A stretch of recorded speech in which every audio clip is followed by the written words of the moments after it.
This is CSU Pueblo Thunderwolves football on Fox Sports Pueblo 1350. Let's head to the field and join the voices of the pack, Jim Brooks and Joe Cervi. And good afternoon, everybody. Welcome to Memorial Stadium here in Wichita Falls, Texas. Joe, I had to think for a moment where we're at. We're out on the road. It's the first game of the year, and we're having our usual little minor issues here with some of our stuff, but we're got here. We made it. It's a glorious day, ready for football. I am so excited for the season opener. I haven't missed one. It's just an exciting day. You know what's neat to see is it's also Midwestern State's season opener, and the crowd is gathering. And folks, it's 100 degrees with about 90% humidity here in Wichita Falls. But there's that opening day atmosphere, and everybody's excited. 28 minutes to kick off, and the Thunderwolves are head to toe in their white. You know, I call them the Natty Whites. Yeah. They won the Natty in that uniform, and it's always been good luck for them. And Midwestern State's wearing that maroon, and it kind of gives me that Mesa State vibe a little bit, so maybe there'll be some honoriness going on. But I'm excited to see, we're going to see some names we've called, but not necessarily players we know. Exactly. And so tonight we're going to get an introduction to some players that you're going to see for the next 11 weeks that are exciting, athletic, fun to be around, fun to coach, and hopefully that they're players. Hopefully, as they say on game, hopefully we got some dudes. I'm sure you're like me, Joe. All your friends and people that talk to you, the first thing they ask, well, how are we going to be this year? Well, it's like, I have no idea. Really, you have no idea because there's turnover in college football. You have each team is a new entity. Sure, you have some returners, but you have no idea what the newcomers are going to be like. You hope they're good. You think traditionally they should be good, but especially when you're coming off a 6-5 season, there is that little trepidation. How are the Thunderwolves going to be? Are they going to bounce back, or are we into this new normal, or what's going on? Well, it's sort of like that you don't know how they're going to handle the adversity of last year. I don't think CSU Pueblo handled COVID very well, coming out of COVID very well. And I think that was a problem last year. And I think a lot of it was more in the locker room, off the field than on the field. And, you know, they were 6-5 last year, but they were very closely, could have been 9-2. And yet, here we are. So we're going to see a lot of the same players, but there were some players who went to coaches who went to other programs, players who went to other programs. The transfer portal, you don't really need the transfer portal in Division II, but Nick Williams took advantage of it. He's at UNLV. But other than that, I think we're going to see some kids make names of themselves for today. I guess the only other really big loss the Thunderwolves lost in the transfer portal, there are some few outliers, a couple fringe players here and there. I don't know if they're going to be contributors, but they lose their punter.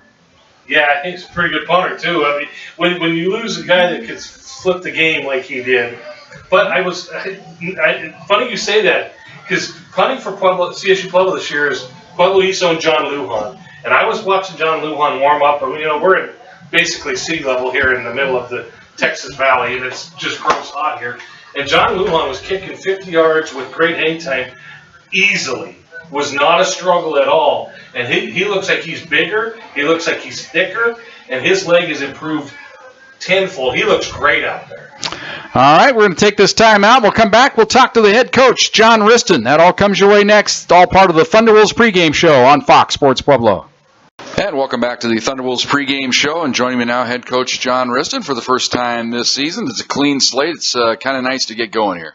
We're still undefeated, unscored on, and so things are great right now, Jimmy. And we got one heck of a schedule in front of us. We might as well get started, and we're looking forward to going down to Wichita Falls and playing one heck of a football team. One thing about it, if your team does have a lot of success this year, they will have earned it.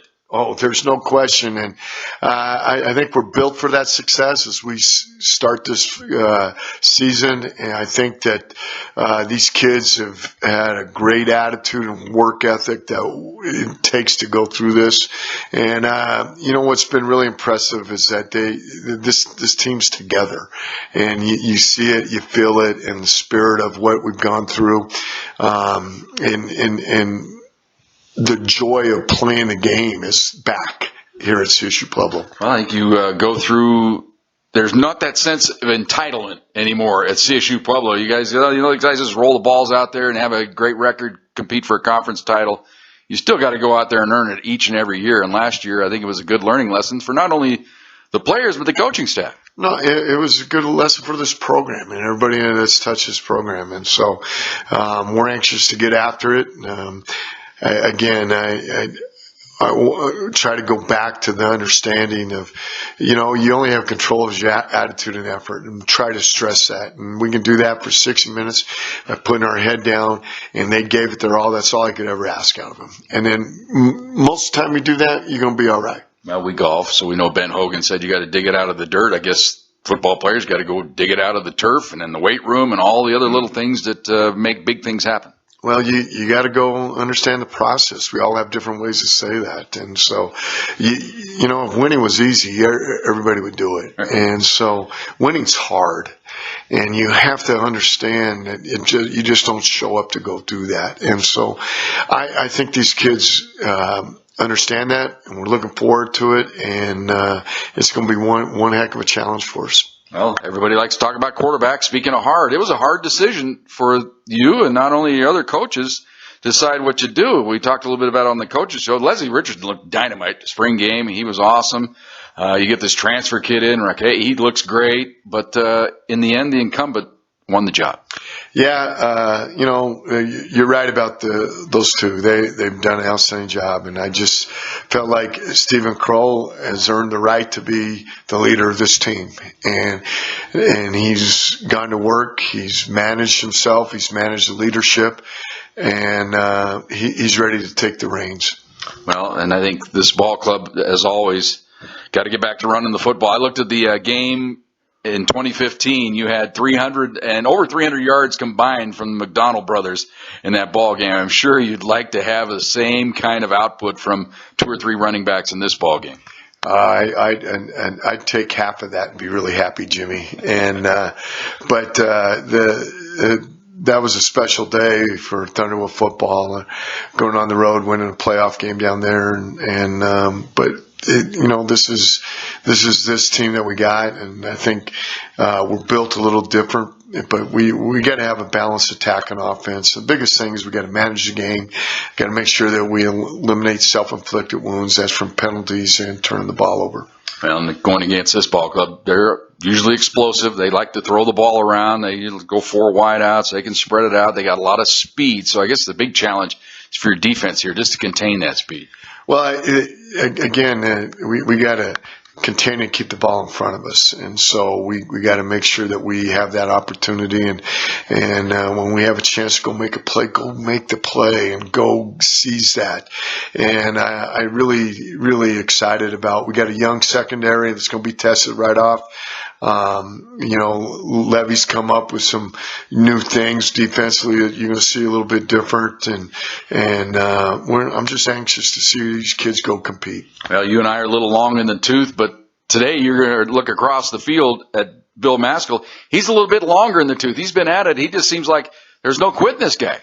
Well, I have a lot of respect for Bill and the way he runs his program, and he's a little longer in the tooth, but he's a guy who's done a great job of leading Midwestern's program, and it's an honor for us to go compete. All right, good luck today. Thanks, Jimmy, and go Pack. All right, Thunderwolves head coach John Risson back with more of our pregame show. It all comes your way next here on Fox Sports Pueblo. This is Csu Pueblo Thunderwolves football on Fox Sports Pueblo 1350. Let's head to the field and join the voices of the pack, Jim Brooks and Joe Cervi. And welcome back to Memorial Stadium here in Wichita Falls, Texas. Let's welcome to the broadcast Joe Cervi. I guess we had a mic problem. I could hear you, but I guess everybody else couldn't hear you. Well, I'm here. I'm back in Wichita Falls. Last time I was here, we were here during an ice storm watching Csu Pueblo run up and down the football field on Midwestern State. The McDonald brothers they tore it up, and Greg O'Donnell, our favorite kicker, kicked some just. How they went through the uprights in that weather is beyond me, and that was a great playoff win the last time we were here. Today, not so much. Temperatures were hovering right around 100. Humidity's hovering right around 90. The Csu Pueblo stands are directly across from us, and they are just molting. Yes, it's hot. It's just hot, and there's quite a few of them. And in Midwestern States, this has the feel of an opener. Maybe not the pageantry of openers we're used to, because, how excited can you be when it's this it's oppressive heat. Yes. And but it's going to be a great game. We have a lot of questions we want answered tonight. And I don't know if we'll get them all answered tonight, but we'll get a lot of them answered tonight. Yeah, it's not quite the atmosphere as it was last year at Grand Valley State. That was incredible. Oh, Michigan State would have lost there. I mean, that was the only game last year that Csu Pueblo literally had no shot of winning, but no team did. Grand Valley State's a perennial power, and they were at home after COVID, and that place was rabid. And what a fun atmosphere that was. That is not the atmosphere today. Just sheer temperature and geography, I'll tell you that. Well, Thunderwolves, what's old is new again, I guess, when you look at the quarterback position. Stephen Kroll, I think despite the best efforts of CSU Pueblo, I think they wanted to unseat him somehow by the recruiting they did. They were trying to promote the freshman, Leslie Richard, in the spring game, who had the tremendous game. They bring in Raque, the transfer, the senior transfer, but Stephen Kroll managed to keep the job in the with his work in the preseason camp. He'll be the starter here tonight, the left-hander. Well, not only that, he got the job. I don't want to. All things being equal, he got the job on intangibles. Word from my sources say that the locker room will run through they'll run through a wall for Stevie Kroll. Okay, he's an infectious personality. The players love him, and I don't know that John Riston could have taken the locker room out of this one. They said, look, Stevie's here. These players love him. They're going to go play hard for him, so they're going to get after it. And I think he won it on intangibles.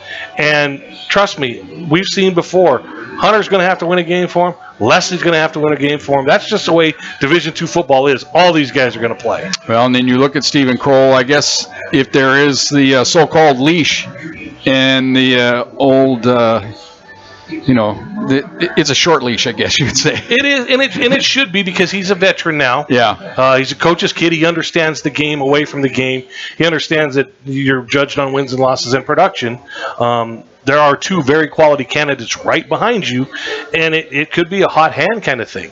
If Stevie Kroll's not getting it done and Hunter comes in and makes a couple of passes, or Leslie comes in and makes a couple of great plays, it could be the hot hand thing. And you know what? At the end of the day, it doesn't matter who's out there as long as you get a W on the scoreboard, and then you worry about who's going to do it next time later. And their weapons, Nick Bingham will be the starting running back. This can be the ultimate running back by committee. They got 5 of them, and all 5 of them can play. I guarantee you that. Bingham's going to get the start, but any one of the guys they bring in there, from what we've seen, can perform.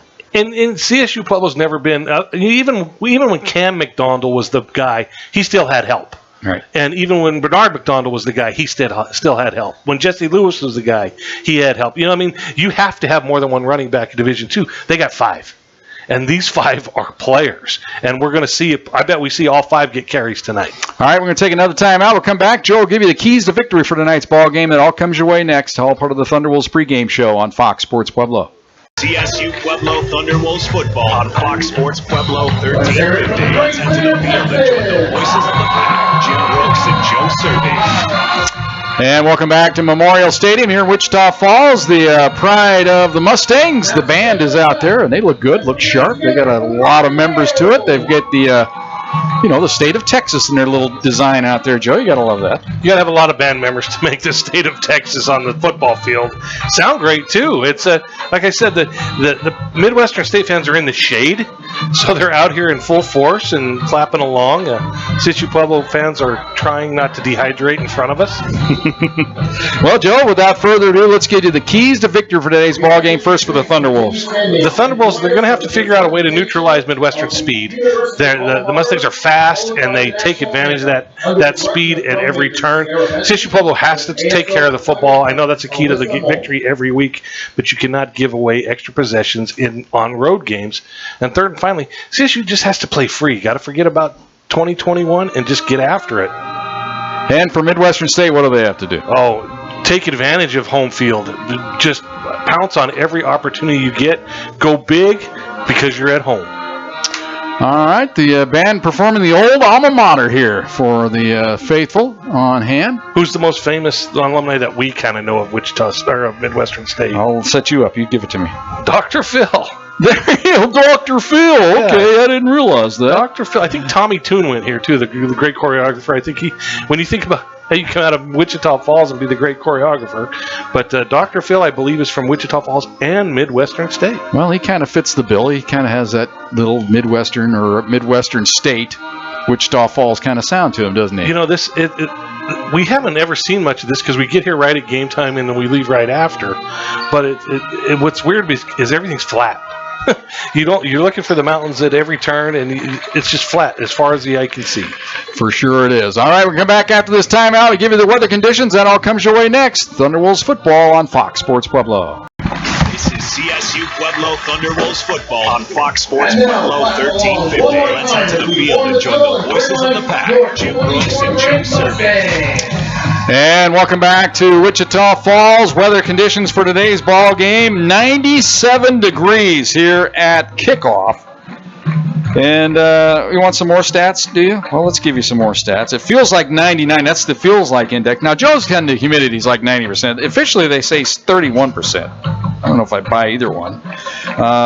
Visibility's good. A little haze in the air and not much wind to speak of at all, which is a break here. Usually you can get some windy conditions here at this stadium, but today not much wind to speak of. In fact, the flags are laying pretty limp, maybe a couple miles an hour out of the south. Football is next. Thunderwolves football on Fox Sports Pueblo.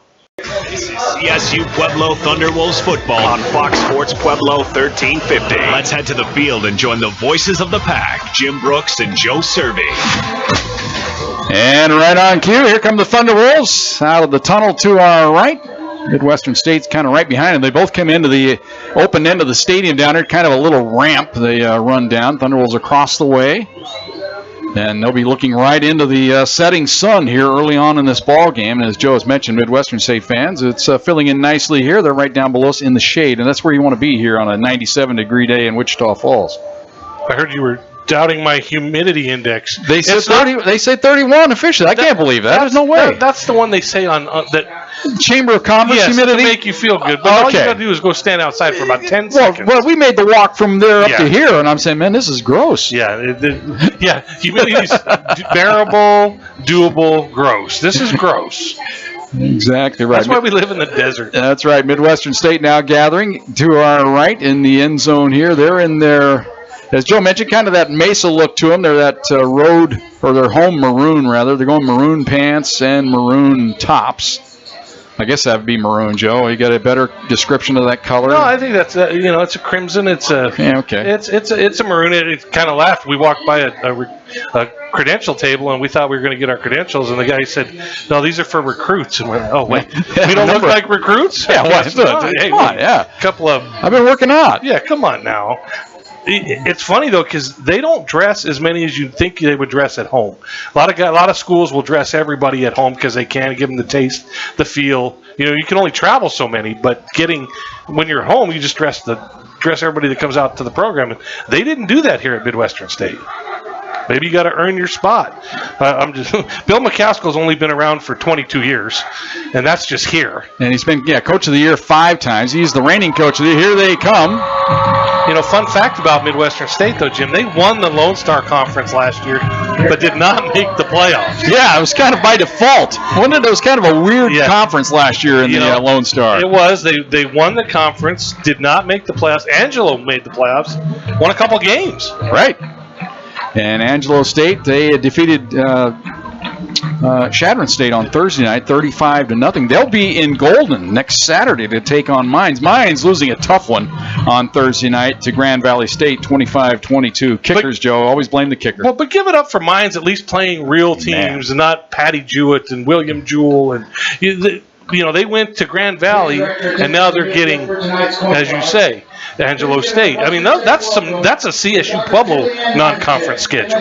They were third ranked in the country coming into the game on Thursday night, and I have not been able to find video. Of course, people say, "Well, did you watch the game?" I go, "No, I didn't fork over $20 to watch Division II football." Not for Grand Valley State. And I didn't do that, but I was hoping to see a highlight somewhere. But everything I could gather on Twitter, it was kind of the old know your geography pass interference call late in the game that kept a Grand Valley State drive alive late, and then they scored on the next play. And then Mines ended up at the 5-yard line. They ran out of time going in. They were at the 40, I think it was, and they threw a pass to Zeman, the running back. He got down to the 5, but couldn't get out of bounds in time to try a field goal.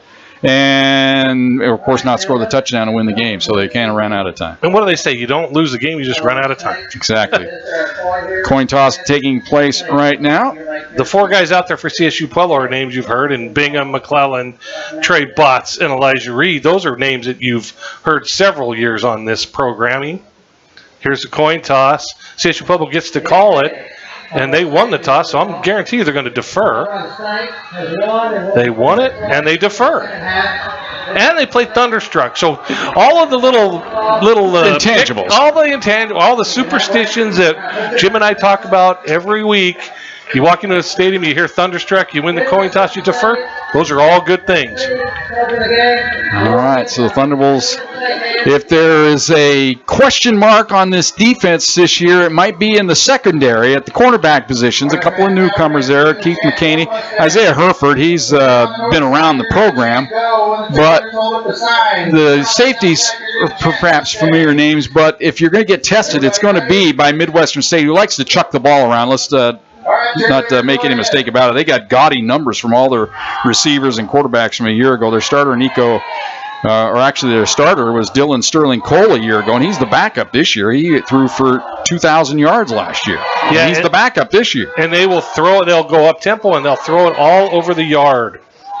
So we'll see how the Thunderbolts secondary responds early. What that tells me is, you know what it falls on? It falls on the guys up front to get some early pressure on the quarterback. Well, CSU Pueblo may not be as deep as they've been in the past on the defensive line, but they're as good as they've been in the past, that's for sure. Yeah, that front wall, Momar Fall, Trey Botts, and Cody Ramming, a pretty good front three right there. Yeah, John talked about Cody Ramming having a great camp.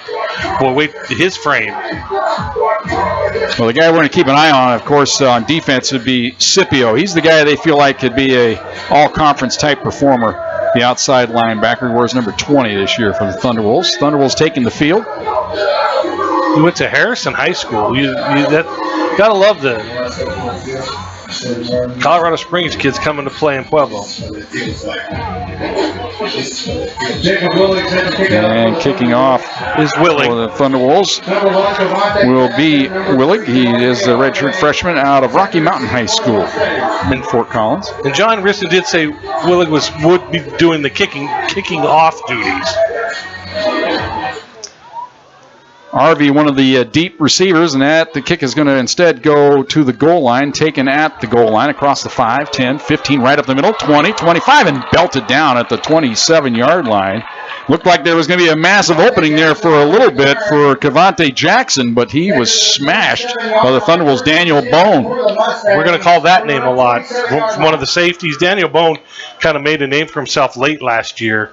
And is a fun player to watch because he just brings it. He's like that old safety that just wants to drill you. Sam Hodges and Jawan Mason will split wide to left in this initial formation. The quarterback is Nico Collins. He's out of Fresno, Texas. He'll line up in the gun. Has a running back on his right hip. That is Jackson. Takes a snap, straight drop back screen to the right side. It's caught and getting up the sideline for a gain of about 3, maybe 4 yards on the play out to about the 30-yard line. Ball hauled in over here in the right flat by RV. 30-yard line, second. What was great on that play was Scipio. We already called his name. He was as an outside linebacker, kind of on the edge, and made the tackle. Gain of 3, 2nd and 7. Trips to the right. Looked like movement that time. Now the flag comes in. The head linesman was a little late on the gun there. That was an obvious false start, but he was a little slow on the trigger finger there. And that was going to be the exact same play. We do not have the officials mic'd here at this stadium, so we'll relay the calls to you. I hope you can hear them through the PA. Sounds like a McCaskill said, "Run it again." You know that he's got that old kind of timey coach speak. So it's 2nd down and 12 now from the 25-yard line. Just underway here from Wichita Falls, Texas. Glad to have you along for another season of Thunderwolves football. Double wide out left, double wide out right, single back this time. And that is Jackson. Now he comes up and lines up on the left hip of the quarterback, Hollins. Takes the snap, gives it up the middle, and it's thrown for a loss. Thunderwolves get good penetration off the backside there, and there's Scipio. Well, that was Scipio along with Carter. Julius Carter. Another name that frame-wise we thought might be pretty good, and he came from the backside and just brought him down. It was a great play. Officially, they call it no gain. They gave him forward progress back to the line of scrimmage. So 3rd and 12 now for the Mustangs. Trips to the left, single wide out right. Scipio shows blitz off the edge. Now he resets. He's wearing the red cleats. Stands out there. Now they shift the running back to the left side. That's March who's into the ball game now for the Mustangs. Straight drop back. Middle screen is set up. It's caught. And good penetration by the Thunderwolves, and coming up on the stop, Max Gonzalez throwing it down for maybe a 4-yard gain. It'll be 4th down. They had that screen set up perfectly because the lineman bought it. They got a great penetration, but Max Gonzalez read it perfectly as well and just followed the play. Yeah, he kind of knifed his way in there. So that means a chance now for the Thunderwolves on the punt return unit. Andrew Cook, who is a good one. Last year he had a punt return for a touchdown. 11 punt returns for 245 yards a year ago. That's close to 24 yards a return.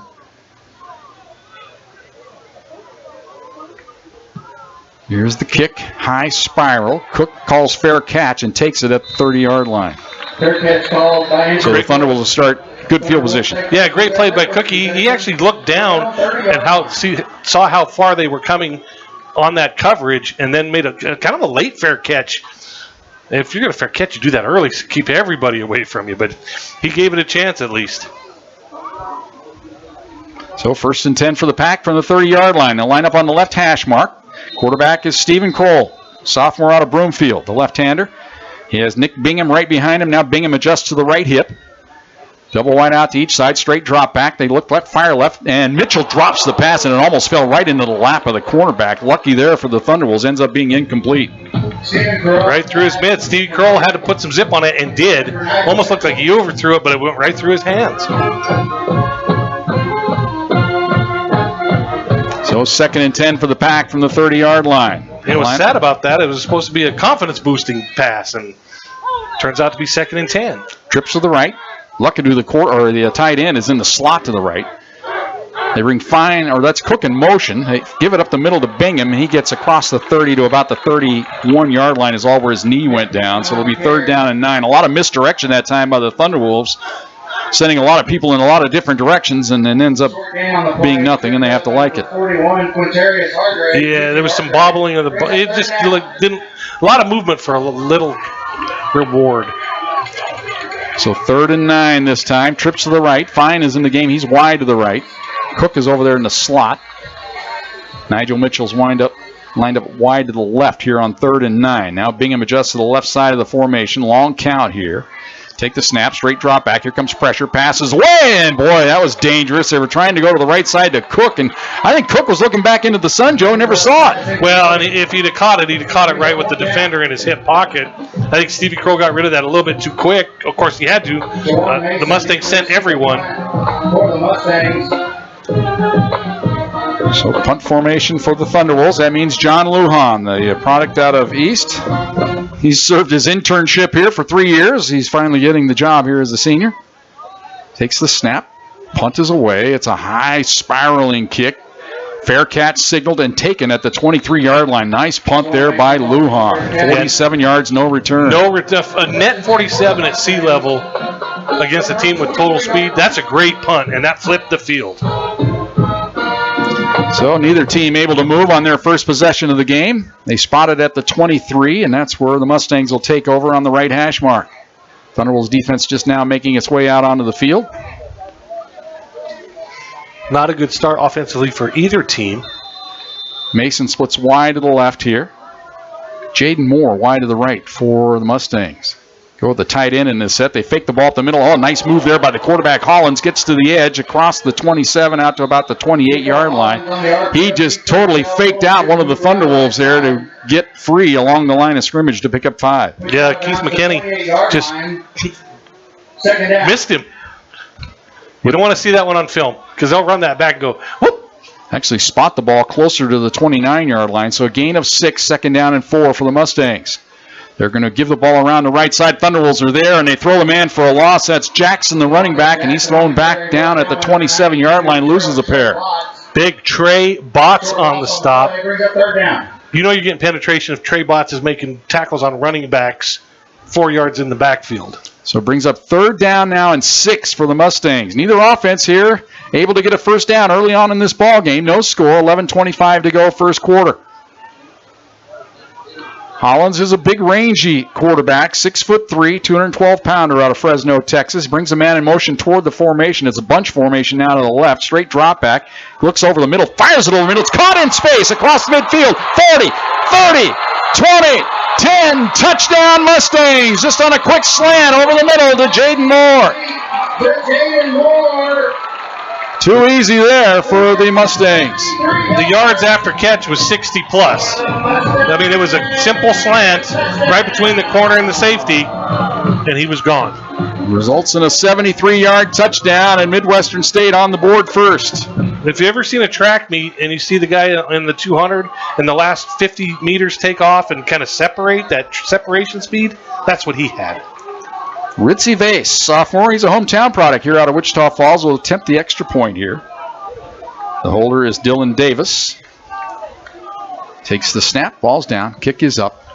And it is good. 11:03 to go here in the first quarter. The home team strikes first. Midwestern State leads at 7-0 on Fox Sports Pueblo. This is CSU Pueblo Thunderwolves football on Fox Sports Pueblo 1350. Let's head to the field and join the voices of the pack, Jim Brooks and Joe Cervi.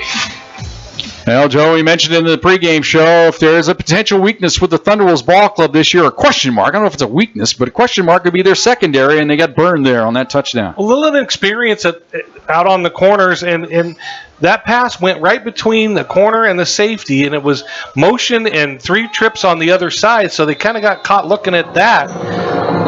And once he caught the ball, he caught it in stride and was gone. Well, Thunderwolves defenses have always hung their hat on, you know what, we may give up some yards here and there. We're not going to give up big plays, but big play strikes here early. Kickoff going to sail into the end zone. It'll be downed. As Zach Rakowski, the redshirt freshman out of Loveland, received the kick, but 2 yards deep, so it'll come out to the 25-yard line. Pretty good choice there. Well, I was watching Ritzy Vase kick in pregame. Big leg.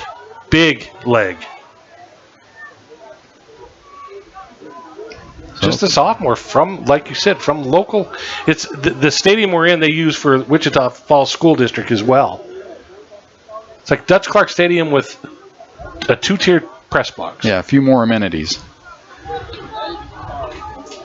So 1st and 10 for the Thunderwolves, their own 25-yard line. Tight formation this time. Everybody inside the hash marks here.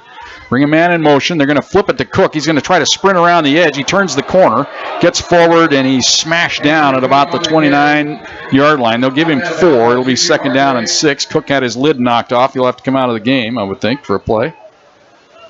Although he's running back to the huddle. They haven't sent him off yet. Now they're sending him off. McCaskill's just chowing at the officials. Perhaps wanted a hold or something called on that edge, trying to seal the edge here. Double wide out to each side. The ball's on the left hash mark. Kroll sends the man in motion right now, looks left, under pressure, gets away. He's going to have some room here. He's got the 1st down and dives forward to about the 39-yard line. Took a hit there late from the linebacker coming over. Quintarius Hargrave put a shoulder into his back, introduced himself. I think he needs to do more of that as well. I think Stevie Kroll needs to keep that defense honest by calling his own number every now and then. That'll loosen them up. It's 1st and 10 now for the Thunderwolves out to the 39-yard line. Ball right in the middle of the field here.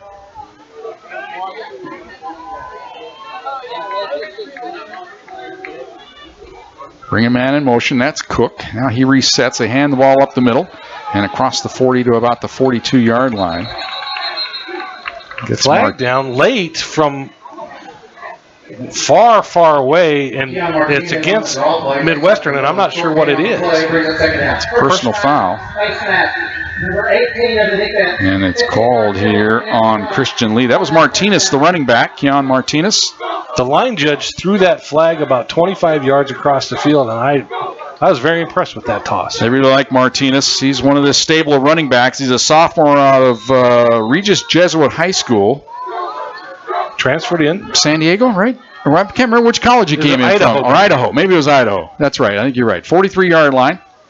And they give it to Martinez again. Little juke steps. Keeps on his feet inside the 40 down to about the 39-yard line. Did a good move there to get that a couple extra yards.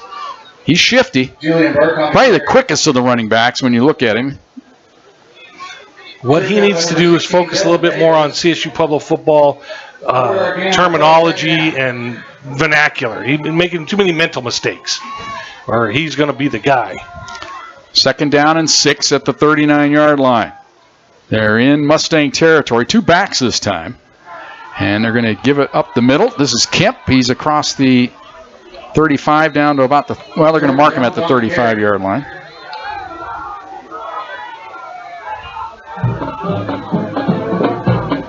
I think that was Jordan Jones. No, it's Jordan Jones. Beg your pardon, 28, not 26. No, they were both in, and I thought they got Kemp, Jones, and Nick Bingham in. Yeah, that's a lot of.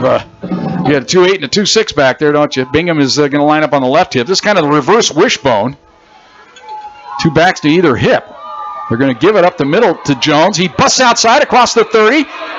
Tries to turn the corner. He's knocked down at the 29-yard line. So Jordan Jones does get the first down here for the Thunderwolves. It's nice to see CSU Pueblo in that formation because that formation has given them fits. If you remember right, that diamond formation of 2 backs or a 3-back set has given them fits. And we're going to get a false start here on the Thunderwolves. They handed the ball off to Jones off the left side. He was hit right at the line of scrimmage, but the flag came down. I don't think the Thunderwolves were set for a full second there. They called Elijah Reed, and he wanted to have a word with the guy who threw the flag. Elijah, they don't want to talk to you. Elijah, the biggest dude on the offensive line for the Thunderwolves. He's the one that stands out when you're just around the team. You look out there and say, yeah, that's Elijah. Yeah, and you want him on the coin toss. You want him out there. You want him the first one off the bus, and you want him out there for the coin toss. And he's that prototypical left tackle that you want. Although in this offense with the left-handed quarterback, it would be the right tackle that's most important, I guess, on the blind side. Play action here.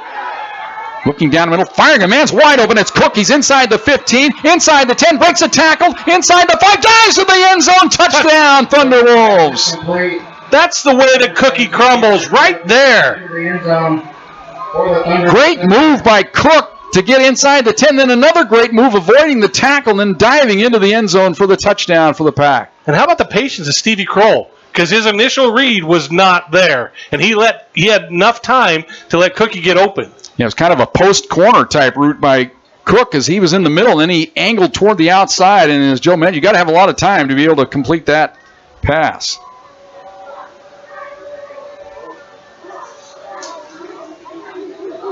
Sullivan Moon in to try the extra point. Kick is on the way, and it is good. 8:02 to go here in the first quarter. Back and forth we go. 2 scores on the board. It's 7-7 on Fox Sports Pueblo. This is CSU Pueblo Thunderwolves football on Fox Sports Pueblo 1350. Let's head to the field and join the voices of the Pack, Jim Brooks and Joe Cervi. Well, Joe, I think that was a great answer drive by the Thunderwolves. They did it through the air, plus some good runs, and then get the big play. Well, when everything works, that's what you can do. And Cookie ran a great route to get open. He was a secondary receiver on that pass play. Stevie Kroll let him get open. And how about the offensive line on that? That pocket was as pretty as you can get. It was like embroidered on a nice shirt. It was just perfect. He just sat back there and let it all develop and put it on the money. And one of the key plays of the drive, Joe, was a scramble. We didn't see that much from Kroll last year, but he had to take advantage of that opportunity. That's what kind of loosened the defense up, gave him some confidence. Yeah, the defenses last year pinned their ears back, and they would just go. And at least now, keep them honest. But it was a great answer drive. Willig does the long place kicking here. Moon does the place kicking for points. Here's the kick. Angling toward the sideline, and it goes inside the 5 and inside the pylon. That's a touchback. Good kick there. Good directional kick. Yeah, that couldn't have been better. He was a yard away from either being yelled at or celebrated. Yeah, it was either going to be the 25 or the 35, and those extra first down sometimes is huge, and he'll run right over to the special teams coach, John Riston. John says, hey, good job. I also think John Riston thinks that Sullivan Moon might get a kick off now. That didn't have a lot of margin for error right there. So they line the ball up on the left hash mark here. Midwestern State has that choice coming off to the kickoff. Fresh off their 73-yard touchdown pass on their last drive. Hollins in the gun. He has Jackson on his right hip, and he'll give it to Jackson up the middle. He is swallowed up. Coming in from the backside there for the Thunderwolves, Trey Botts smelled that one out, and it's going to be a loss of 2. Short loss on the play. They haven't blocked Trey Botts yet. Well, Botts and Fall, that is a good combination on that defensive front for the Thunderwolves, and really like this Julius Carter character too. He lines up on the left outside linebacker. He'll rush much of the time. He's coming this time. Straight drop back pass over the middle. Ball is deflected and incomplete. Had the man open there, but it went right off the hands of the intended receiver there, Harvey. Flag is down here. Officials conference at the 18-yard line. I have no idea what the call is going to be here. Neither team really moving or applauding yet. Nobody really knows as the officials talk it over. I didn't see anything out of the ordinary on either side. Now another official comes in to talk it over. Now they go and talk it over with the back judge here. Now the white hat is going to go to the microphone and give us some kind of call here. Maybe. Midwestern State's backing up, though, like it's against them. Risto got the explanation he wanted, or he needed, and he walked away. Well, it is the first game of the year for the officials as well. Here comes the call. And multiple fouls on the play, one on each team. We have ineligible downfield. Number 84 was covered up. It's a 5-yard penalty from the previous spot. During the play, we have sideline interference by the Colorado State coaching staff. That's a 15-yard penalty from the previous spot. Automatic first down. No warnings now? Guess not. So the Thunderwolves get a 15-yarder on their coaching staff. So it's going to be a 10-yard penalty because they'll mark off 5, correct? Yeah, 5 the other way, and then they come back 10 the other way, so it'll be a first down. Or no, not quite a first down. They're going to mark it. Or is it automatic first down because it was a dead ball? Yeah, there it is. Okay, first down at the 33-yard line. Yes, they didn't move the chains initially. Now they pick them up. You got to because 5. We get at least a sideline warning a game for both schools. I guess that's no longer a thing. So it's a 1st and 10 for the Mustangs at their own 33-yard line after it's all sorted out. Run the option play, pitch it to the right side. They turn the corner, across the 35, cut inside, across the 40, and smash down. Coming up for the tackle, Daniel Bone that time as he belted the running back, Cavante Jackson. But he's got a first down. I believe they've spotted it at the 43. That should be enough. Nope, now they mark it back at the 42, so 2nd and a yard. Got away with a little bit of illegal block, but no flag. Straight drop back, look over the middle. Ball's caught. Good grab there by the tight end. That's Kelby Hickerson. He's a redshirt freshman out of Austin, Texas.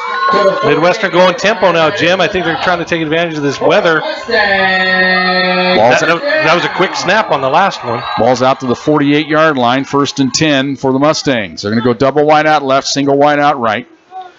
Jackson remains the running back on the right hip of the quarterback, Nico Hollins.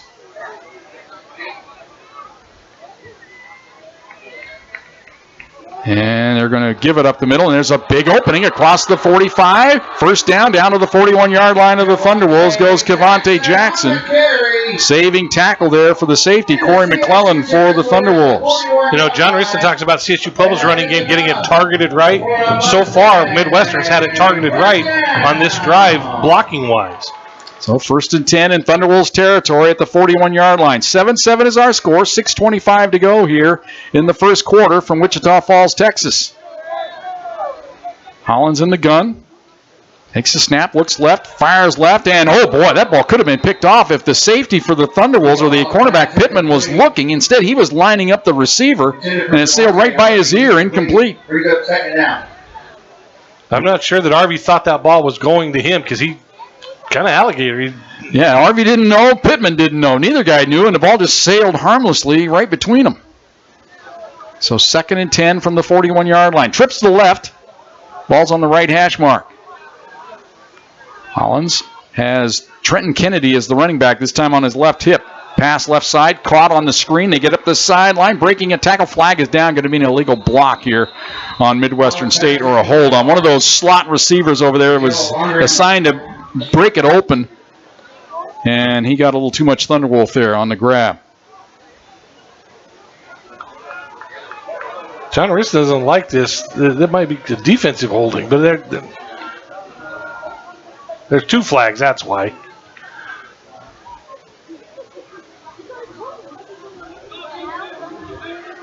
We have multiple fouls on the play, both against Midwestern.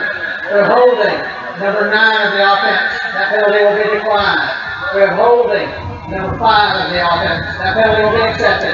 10-yard penalty to make second down. Well, I think it's both of them, Joe. They were both over there, the lead blockers on the play, and both of them are guilty of holding. Well, and there's holding on that play no matter who does it every time. It's just the way the play's set up. That wide receiver screen, the key is not to get caught, and 2 of them got caught. So it'll be second down now and 16. Ball back at the 47-yard line. So a net loss of 6 on the play. So they gained 4 on the play, but then the spot foul on the hold. Straight drop back. They look left, fire over the middle. Ball deflected, and it falls harmlessly incomplete over the middle of the field. And you know Max Gonzalez saying, man, why couldn't that ball just hung up an extra ounce? What? He had 6. And if you look at the field configuration right now, half of the field is in the shade and half is in the sun, but not north-south. It's the field is about divided lengthwise in shade versus. So the pass is coming out of the shade and into the sun. 3rd and 16 now for the Mustangs. Ball at the 47-yard line of the pack. Trips to the right, single wide out left. Hollins takes the snap. Here comes pressure up the middle. Fires over the middle. Ball behind the intended receiver.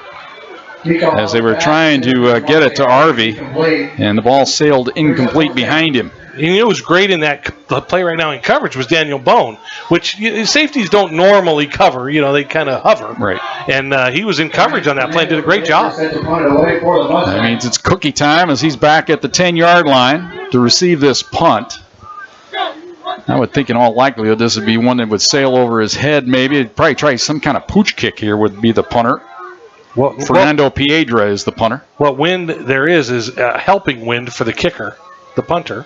Good snap. He angles it toward the left sideline, and fair catch is signaled for, and it hits down at the 13. Takes a Thunderwolf bounce back outside the 20, all the way up to the 23-yard line. So Cook called the fair catch, got everybody away from him, and the ball bounced inside the 20, but took a Thunderwolves bounce. So that works out well for the Pack. That had to be a 7-yard bounce backwards. He had some spin on that, Jim.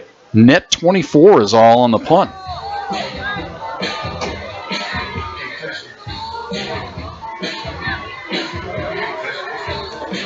Temperatures drop now to 96. So it's 1st and 10 for the Pack from the 23-yard line. It's cooling off. Trips to the left. Dorian McGarity, the freshman, into the ballgame for the first time for the Thunderwolves. He goes in motion toward the formation, now across the formation. Straight drop back by Kroll. Looks up the sideline. Now fires it up the sideline. He's got McGarity open, and he's got it inside the 30, inside the 20, inside the 10. Touchdown, Thunderwolves. So the freshman makes his presence felt immediately for the Pack. Look at that lefty chuck it, Jim.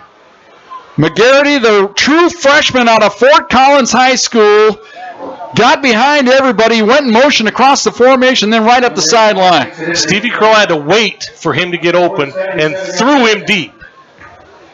So the Thunderwolves take their first lead of the season. Players and coaches in the coaching box while balls in play as their first and only warning. So a warning this time against Midwestern State. Thunderwolves, when they got their sideline warning, it was for something else. It was a sideline problem. Yeah, I'm guessing there was more than just... Somebody must have got tripped up. Yeah. Extra point try here for the Thunderwolves. It's Sullivan Moon. He's a tall, rangy kicker.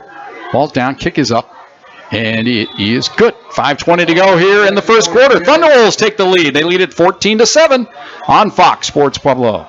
Sports Pueblo 1350. Let's head to the field and join the voices of the Pack, Jim Brooks and Joe Cervi.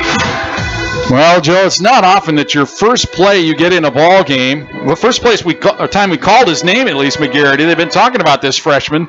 He goes in motion across the formation right up the sideline. Usually when you're in motion too, Joe, you get a lesser defensive back on you. It'd be like a nickel back or a safety. Or a linebacker sometimes even. Well, and he had to look back kind of into the sun, the wind. That's your first, like you said, it's your first reception ever in college football. And Stevie Kroll took time. So it's ball to be kicked off here by the Thunderwolves. Remember, it's Willig who does the place kicking. And Moon is the one doing the kicking for points. So we got something going on here. I always love interruptions when we're working, but we'll see what this interruption's about. Joe had to go to answer the doorbell. Here's the kick. It's a short kick this time. Going to be taken at about the 15-yard line, across the 20, 25. Not much there for Cavante Jackson as he's taken down at about the 28-yard line. So let Joe get his headset back, and maybe they're delivering waters to us. Maybe that's what the whole thing is here. It's kind of. Well, the normal water people have not showed up. Oh, okay. And they're like, we think people might be thirsty up here. Okay. And our press box door was locked. So, okay, so we'll forgive him for. Yeah, he was bringing us gifts. Yeah. Both teams still gathered around their respective sidelines. Might be a media timeout. Might have, but now they're getting people back out onto the field quickly here. Kind of a weird time to take a media timeout. All right, so ball at the 27-yard line for the Mustangs. Straight drop back. They fired the screen pass left. It's caught across the 30, putting the head down out to around the 33-yard line. It's Trenton Kennedy, who is on their depth chart, the third string running back, but they'll throw all four running backs out there at some point in the game. Jackson's been getting most of the duty so far. Gain of 7, 2nd and 3. Double wide out to each side, and they're going to give the ball at the middle this time, and Scipio's right there to make the stop, get some help from his friends coming in. Looked like McClellan might have came in from the safety position. And it was.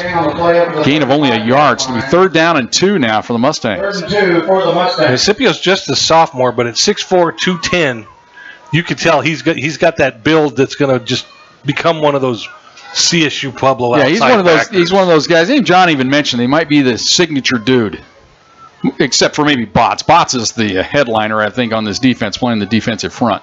And Max. 3rd and 2. Here's the handoff up the middle, and a stone wall, and they stuff him right at the line of scrimmage. No gain. It'll be 4th down. The Thunderbolts come up with the big stop. I think running the ball is going to be tough today against this CSU Pueblo defense. No gain on the play. Brings up 4th down. And Midwestern State actually had gone to their other quarterback on this possession. I'm just now noticing that. I apologize. Dylan Sterling Cole got most of the action last year. Well, he goes 3 and out on his first series of downs here in this game. They give you a series and they run the ball. 4th down and 2. Punt formation. That means Cook standing back at his own 25-yard line to receive the punt here from Piedra. Takes the snap. Gets it away. And it's a low kick. Cook has a chance here. He's across the 30. Nice cut there, but he's hit. Almost broke free. Goes down at the 32-yard line. You know he's frustrated because he tried to break through that tackle. He's got that great leg strength, but goes down. But it's still a decent return. Return of 6, so Thunderbolts with good field position at the 32-yard line. Jim, if he could have just planted his wrist just half a second sooner, he'd still be running. This is immediate time. Yep, we got a timeout on field. We'll take one. 3:27 to go here in the first quarter. 14-7 Thunderwolves on Fox Sports Pueblo. This is CSU Pueblo all year long on the Lone Star Motor Digital Network. 1350. Season Let's head to passes the field run and from join $50 the to voices of the $75 depending on the Brooks and sport, Joe or Cervi. purchase a daily pass for $10. And it'll be Thunderbolts ball, 1st and 10 at the 32-yard line. Game being televised here locally. /streaming. Plus, you can stream it on the Lone Star Network. But what'd you say, $10? $10, I think, is $10 for this game. So just let us paint the pictures for you. You know what? I'm not tweeting today, and I've had a couple of people say, "Why aren't you tweeting?" And don't have time really. It's just and the wireless situation. It's not the best. My computer doesn't recognize it. My phone doesn't recognize it. So I'm just doing the game today. We're just learning the game. We're concentrating on this broadcast for our listeners. We had a little delay here. Looks like there's something going along the Thunderbolts bench. Now they get ready to go. Now the officials whistle the ball ready for play. Ball's on the right hash mark here for the Pack. Ball to 32. And they're going to give it up the middle. This is Martinez trying to bounce it outside. And he broke one tackle, but falls down at the 34-yard line. Gain of 2, 2nd down and 8. Joe, you could see the explosiveness of this Martinez character. Well, he saw what he needed to see, but he saw it late. Because he was trying to run behind the backside of Elijah Reed. And it was there. He just noticed it a little bit too late. And getting around Elijah Reed is not an easy feat. He is just one big dude. He's 6'6", 300. And I think that's light on both sides of that. I think he's closer to 6'7", about 320. And you got the big tight end, Lucky Do. It lines up right on his left hip, too. That's a lot of beef on that left side. Straight drop back here by Kroll. Here comes pressure up the middle. He dives away from him, throws the ball behind Cook. Had him wide open. That would have been a big gain.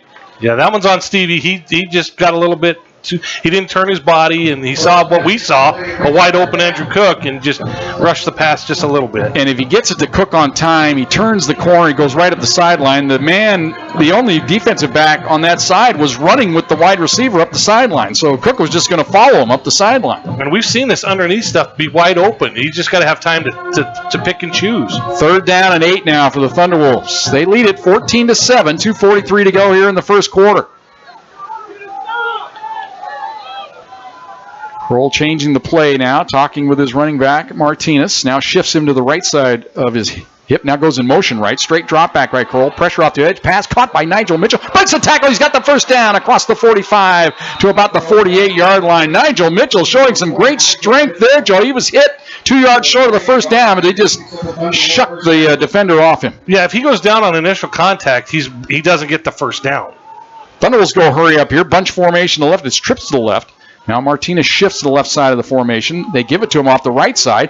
Breaks a tackle. He's across midfield. Goes down to about the 46-yard line. I like this Martinez running back. He gains 6, 2nd down and 4. Takes it into Mustang territory at the 46-yard line. Built kind of low to the ground, but he's got that extra gear, it looks like to me. Well, and that was great blocking by Va.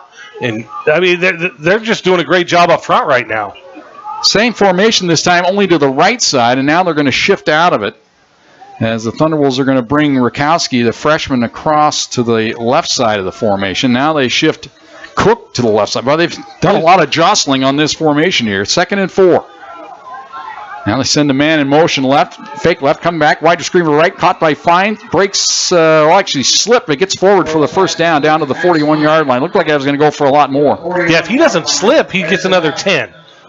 First catch of the year for Max Fine, who seemed to make a lot of catches last year. Thunderwolves had a lot of shifting, a lot of different things going. Got an injury here for Midwestern State down at about the 36-yard line. One of their linemen, it looks like. He is face down on the field here, and not in a good way at this point. Love the tempo of the Pack right now, Jim, offensively, don't you? Yes. I love the way that there's a confidence. They get up there, and let's say it like it is. Last year, the problem of this team was the offense. Right. They just didn't have this kind of rhythm at all. We never saw the rhythm. Even in wins, we didn't see what we're seeing today. Yeah, they're moving the ball smartly and getting it to a lot of different people here early in the game, too. That's what you like to see, spreading the wealth a little bit. Defender remains down. We mentioned the Thunderwolves. That time they lined up in that bunch formation to the right, Joe, and then it seemed like they had some confusion. First it was Rakowski that came over to the left side. Then Cook, he came across the formation on the left side. They ended up throwing it to the lone wide receiver on the right side, who was fine. Cameron Duvall walking off the field on under his own power. He's a redshirt freshman out of Friendswood, Texas. The vast majority of the players on this ball club are from the state of Texas. They have a few outliers, but...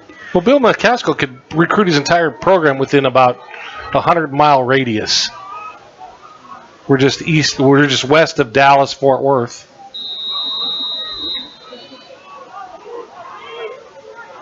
So, 1st and 10 for the Pack, 41-yard line of the Mustangs. They lead it 14-7 here, 1:25 to go in the first quarter.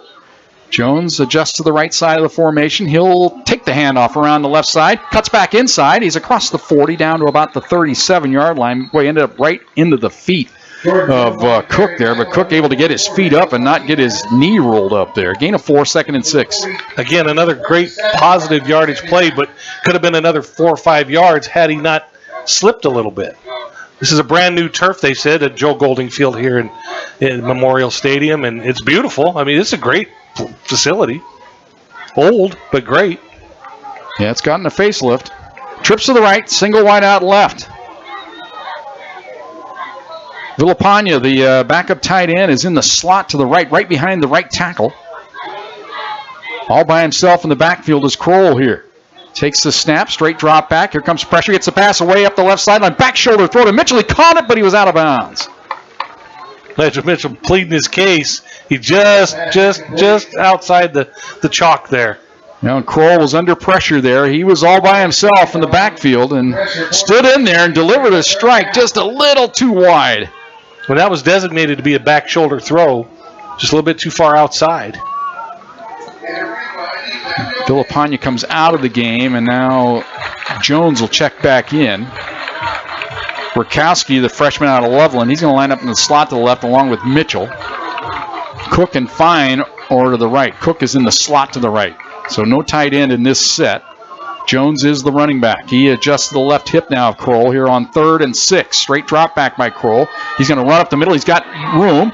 Now it breaks down on him, but puts his head down and breaks a tackle. He's got the first down. The extra effort by Kroll gets him the first down. You got to love to see that, Joe. Think that's why he has the locker room? Man, There. he's sold out there. Because in initial contact, he does not have that first down. And you know who's happy on that play? More happy than anyone? John Riston. Good to see his quarterback get up. Well, plus he's like, okay, he didn't go down at first contact. He's not made of spun sugar.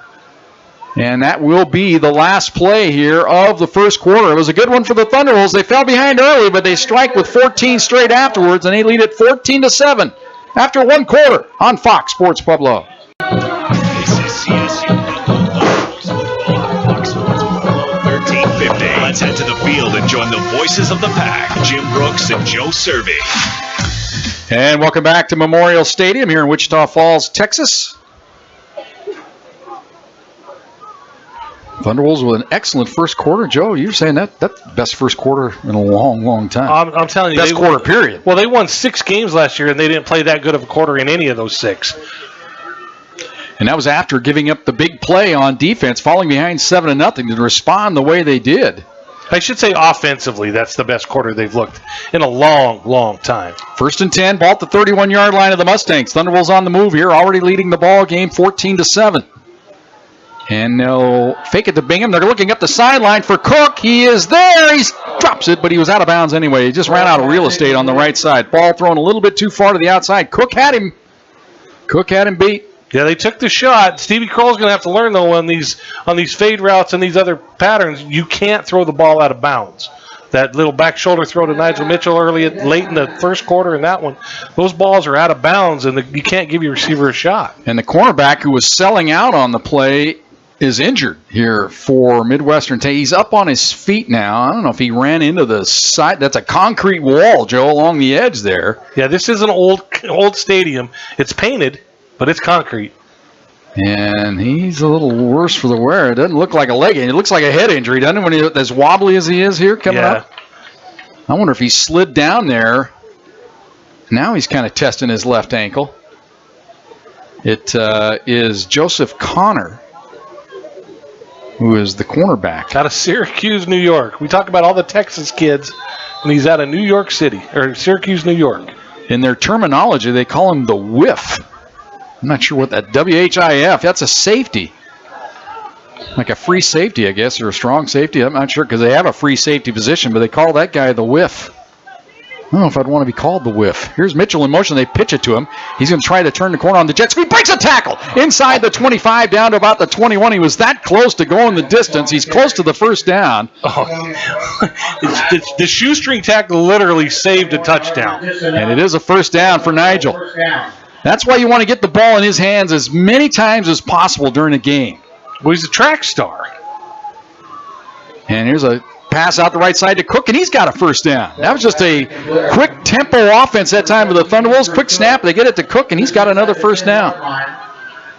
First and goal for the. But, Joe, as we say, it's the worst first down in football. First and goal from the 10. You got to get all 10 of them. Fine is wide to the right, Cook in the slot to the right. Mitchell's in the slot to the left. Luckadu's in the game. He's also to the left side. They're going to fake it to Bingham, and it's kept by Kroll. Puts his head down, dives inside the 10 down to about the 9-yard line. They were hoping that linebacker that time would go with the fake, and that would open it up for Kroll, but the linebacker stayed at home there and took him down after a gain of 2. I'm not sure that was the best fake Steve Kroll's done in his life, because Nick Bingham was wide open, so nobody bought it. So gain of a yard, actually. Second down and goal from the 9. Midwestern's pretty stout up front defensively, though. I think that CSU Pueblo's going to struggle running the ball as well. Polis into the ball game. He's split wide to the left. And they're going to pass right side. Ball's caught underneath. Bingham puts his head down, reaches for the goal line. That's always dangerous. He goes down at the 1 yard line. Boy, you sometimes don't want to see your running back reaching for the goal line right there. He might fumble, but the big, strong hands of Bingham held on to it. It's going to be 3rd down now and goal from the 1 for the Thunderwolves. Give Antonio Brunson credit for Midwestern. That was a textbook tackle to keep Nick Bingham out of the end zone. Austin Bacher was actually into the game for the first time for the Thunderwolves on this series. He remains there in the back. He and Kemp switched numbers here. The beef package. Jones is the eye back here in this diamond formation from the gun. We hate the gun from the goal line, but that's what the Thunderwolves are in here. They're going to give it to Jones up the middle. Big hole. He's got the touchdown. Jordan Jones, welcome to 2022. 1 yard, get to the end zone. And Coach Wilkes says, Brooks, I'll handle this shotgun. Don't worry about it. We'll run gun from the goal line. Well, CSU Pueblo's still selling fruit baskets to Bob Stitt, the old mines coach for going to the gun back in the day. But so extra point try upcoming for Thunderwolves. Sullivan Moon. Who's that character who used to be from Wasson? His name was Moon, wasn't he, Joe? Archie Moon. What was his name? From Wasson. Played basketball. Here's the kick on the way. We'll think about that. Kick is up, and it is good. 12:55 to go here in the second quarter. Thunderwolves advance their lead. They lead at 21-7 on Fox Sports Pueblo. This is CSU Pueblo Thunderwolves football on Fox Sports Pueblo 1350. Let's head to the field and join the voices of the pack, Jim Brooks and Joe Cervi. Big time drive there for the Thunderwolves, Joe. 100%. And what we've seen in the first quarter and a half so far has been CSU Pueblo's offensive line as advertised. They've been able to run their entire playbook offensively because of the job the offensive line has done. Here's the kick. Short kick. Sails to the 5, across the 10, 15, 20, 25. Hit from behind, out across the 25 to about the 27-yard line. That's Harvey. Or no, that's Cavante Jackson, excuse me. Cavante Jackson on the return. 26-yard line. First and 10. You know, the wind at the back of the CSU Pueblo kicker on that, and the ball was caught at the 10. That's not like CSU Pueblo kickers. They've had a lot of big legs in their day where touchbacks were commonplace. Reminder, we'll have Paul Plinsky up here at halftime. He's going to come join us, talk about all the goings-on of Thunderwolves athletics here in the early going. Had some big success early on. They did, and we got to give a special shout-out to Kevin Shriver. Yes. We don't talk enough about Kevin Shriver and all he does for CSU Pueblo, all he does for us. So, Kevin, appreciate you, brother. Here's the pass out in the flat. It's caught and taken down for a relatively short gain here on the wide receiver screen. Daniel Bone, he was the one that kind of fouled things up there and allowed the rest of the posse to come over. Yeah, great cleanup by Isaiah Herford. So a gain of maybe a yard. They're going to mark it at the 27, so it'll be 2nd down and 9. You know who's in the game right now, Jim? Makes my heart feel good. Luke Conalog. Yes. He's been back for his 13th year. I think he's 100 years old, but he's in at linebacker, and he's playing, and pass is caught, and it's close to the first down. Quick flip over here onto the left side. Into the hands of Titus Howard. Sterling calls completion to Howard Jr. out of Manual, Texas. Jr. 1st and 10. And again, same pass, left side, and it's caught, but there's a good play by the defense. Daniel Bone getting right over there to take the wide receiver down for no gain. That's ramming speed. And closing speed. He read that perfectly, and there was no gain on that, and he had to make 7 yards to make the tackle. Well, RV caught 32 balls a year ago, 3 touchdowns.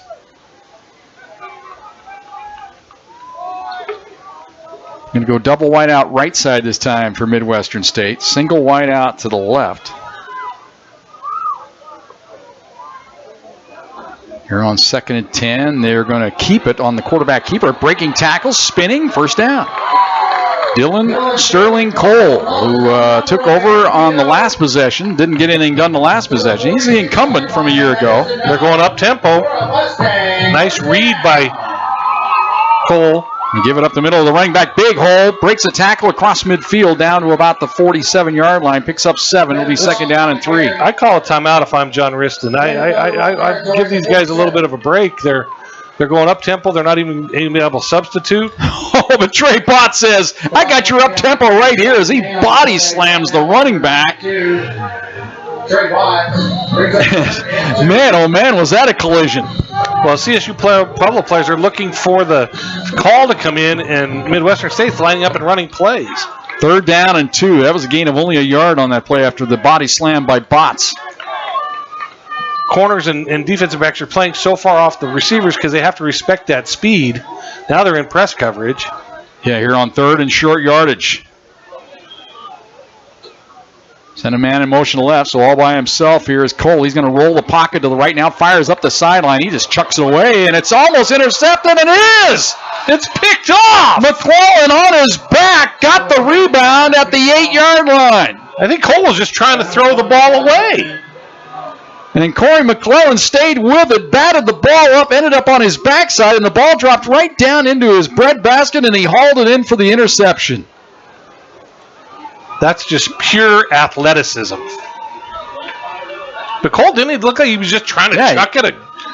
Yeah, he was living to fight another down. You had the feeling that Midwestern State, they would have gone for it there on 4th and 2, so good play by McClellan to get the ball turned over to the offense here. Take all doubt away from a decision by Midwestern State there. So the Thunderbolts go back on offense here. Worst field position they had in the game, but you know what? They'll take it when it comes on a pick. Start from their 8-yard line.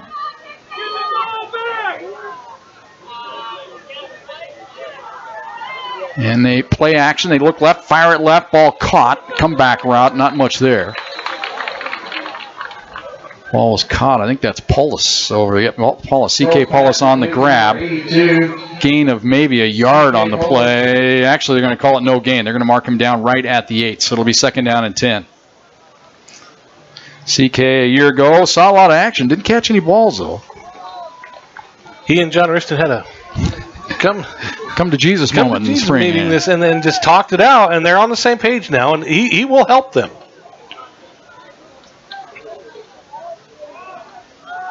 This is Bacher, the back. He comes in motion. Pass over the middle. Caught by Fine. Puts his head down. Dives forward across the 15. Maybe not. They're going to mark him right at the 15. So gain of 7. It'll be 3rd down and 3. Makes it manageable here for the Thunderbolts on 3rd down. We got 9:20 to go here in the first half. Pack lead at 21-7. Stevie Kroll that time had time to let that play develop. Both wideouts cleared the middle of the field and allowed Fine to get underneath. So we've seen pretty much all the running backs so far in this ball game. As Bacher comes out of the game on this play, the backup tight end is in the game. This is Villapana. He's in the slot to the right. Kroll's all by himself in the backfield here. See if the line can give him time. He's going to run a quarterback draw. Puts his head down. He's got the 1st down and more. He's across the 25, hurdles his way out to about the 27-yard line. Kroll selling out, showing a little physicalness. I almost said he needed to do that on the previous play, to call his own number to get that defense back a little bit. He just weighted it down. So now it's 1st and 10 for the Thunderwolves. They move the chains out to the 27-yard line. They get out from the shadow of their own goalpost here. Trips to the right. And they're going to hand the ball up the middle. And that's Bacher. That might have been Kemp. Well, they've switched the numbers, Joe, on my program's wrong. So they changed Bacher and Kemp is what they told me anyway. That's the way it was on the website, so I'm assuming that's right. Bacher and Kemp, they look a lot alike. They're both low to the ground. One's 32, one's 26, but I got to go with what they informed me it was going to be. If somebody knows differently, let me know. 2nd down and 10. And handoff up the middle. Nice cut across the 30, 35, 40, 45, 50. Into Mustang territory, hurtling his way down to about the 40-yard line. Well, it sure does look like Mariano Kemp, though, doesn't it, Joe? I mean, Kemp and Bacher, they up in the program going in that they'd switched their numbers, but that sure as heck looks like Mariano Kemp wearing 32 to me. So we'll get that clarified. So 1st and 10. Running around the left side. Across the 35 down to about the 34-yard line. So a gain of 6, 2nd down and 4. Don't you how the last drive they scored a touchdown, they kind of dinked and dunked and threw passes. Now they're running the football. Love it. You got the hot back in there. Stay with him. 2nd down and 4. As the down marker said third, and now they switch it back to second.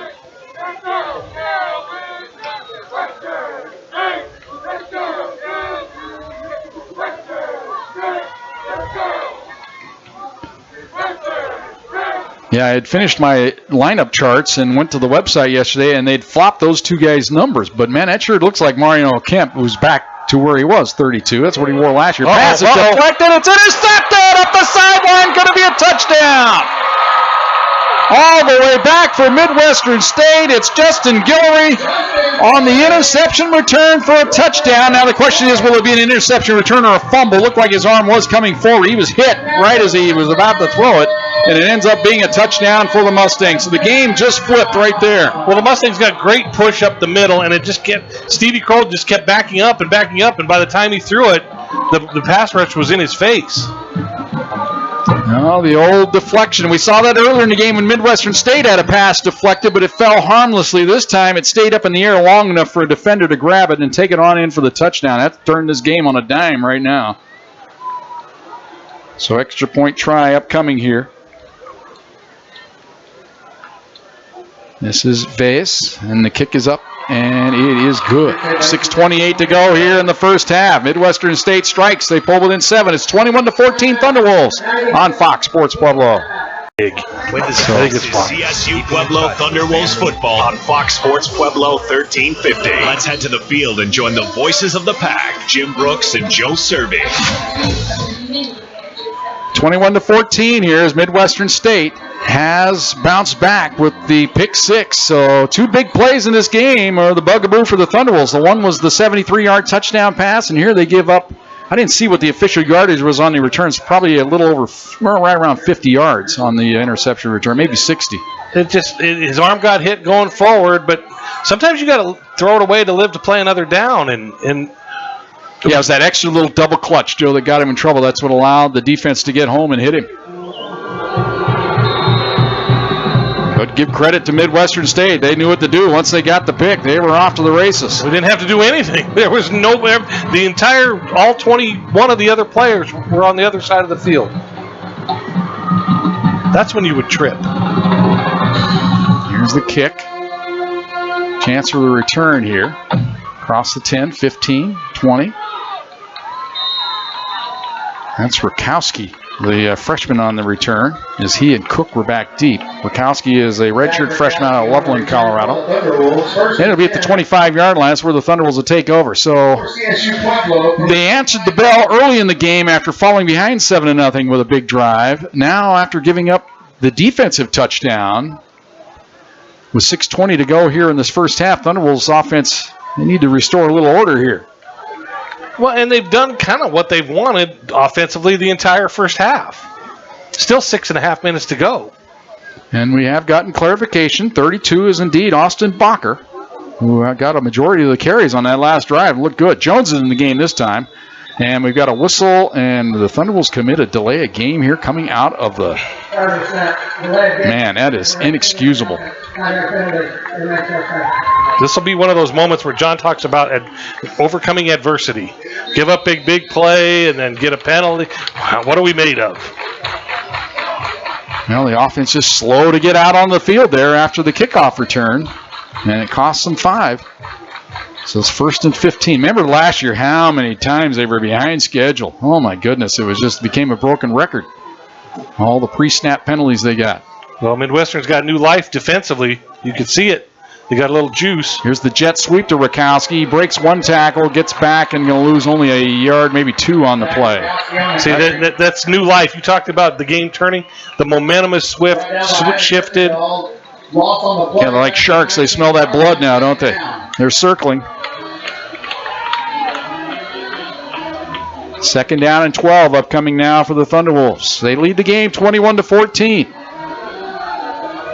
We're in complete control just moments ago, up 21-7 in Midwestern State territory. And doing what they wanted. Straight drop back. Here comes pressure up the middle. Gets the pass away. It's caught over the middle, wide open. Cook gets across the 30. They're going to mark him down right at the 30-yard line. So it'll be 3rd down and 5. Cook just sat down in the zone there. I think he was surprised how open he was. He caught the ball, turned, and said, well, might as well giddy up and go upfield. And he got an extra 5. So it's now 3rd and, like you say, manageable. And that's the damage that negative play does to you on first down now. You should be looking at getting the first down here already. Now instead, 3rd and 5. It's a tough, about a 50-50 proposition percentage-wise. They show blitz, play action, pass, caught, Cook, first down and more. Across the 45-50, off to the races. 30, 20, you'll never catch him. Touchdown, Thunderwolves. Separation speed, cookie time, and then he's just going to get penalized for celebration, but that's a touchdown. 70 yards on the play for Cook. A little too much embellishment at the end there. And that's kind of silly because there was nobody within 20 yards of him, so I don't know who he was taunting.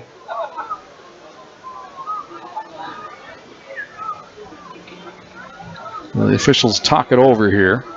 Be on the kickoff is where the penalty takes place.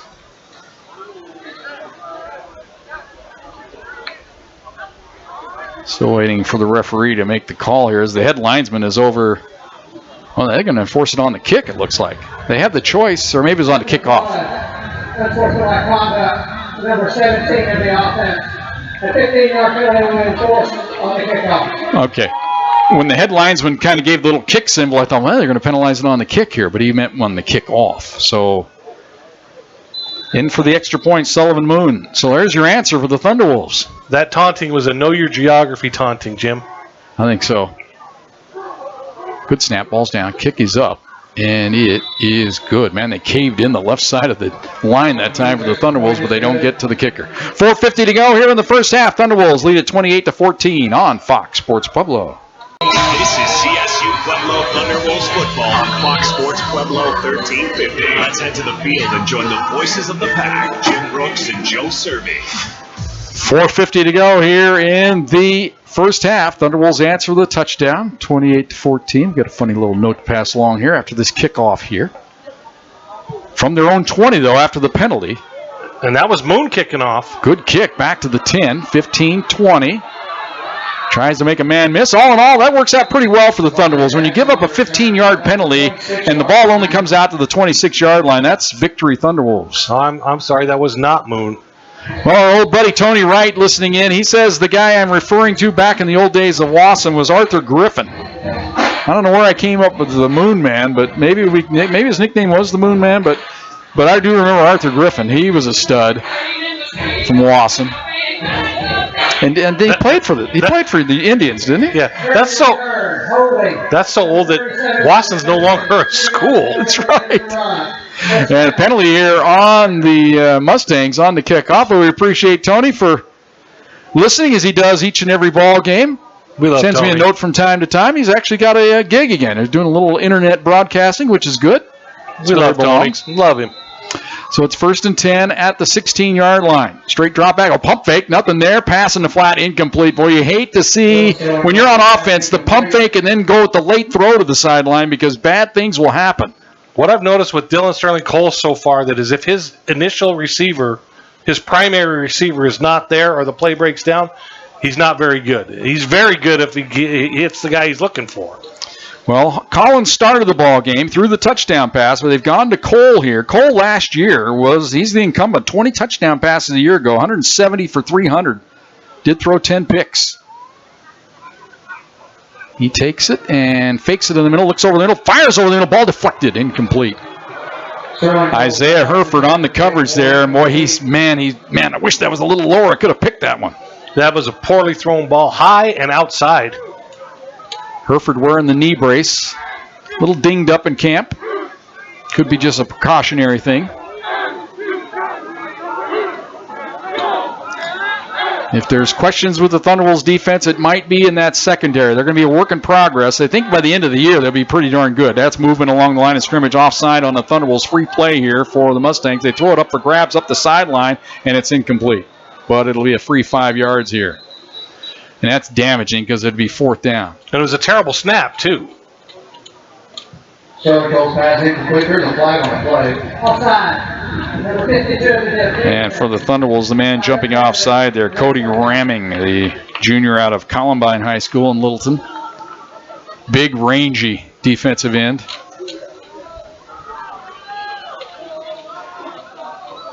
Columbine's been a good pipeline to CSU Pueblo through the years. Well, Ramming, he's 6'7". You kind of wonder, man, can he ever grow into that frame? You know, get just a little bit more muscle on him. Just ask Morgan Fox. Exactly right. I'm thinking the basketball coach Matt Hammer could use a guy that's like 6'7" and 230 on that back wall. Beat the hell out of the guys from Mines occasionally. Straight drop back here on 3rd and 5. Pass over the middle, and it hits the umpire right in the breadbasket. And the fans, that's what you're hearing the booing there, because he ended up being the extra defensive back on the play. And he didn't make the play. And that might be, you know, saying the breadbasket. I think it was a little lower than that, but let's just say he's got steel down there. Yep, he's upright. He's not, don't rub it.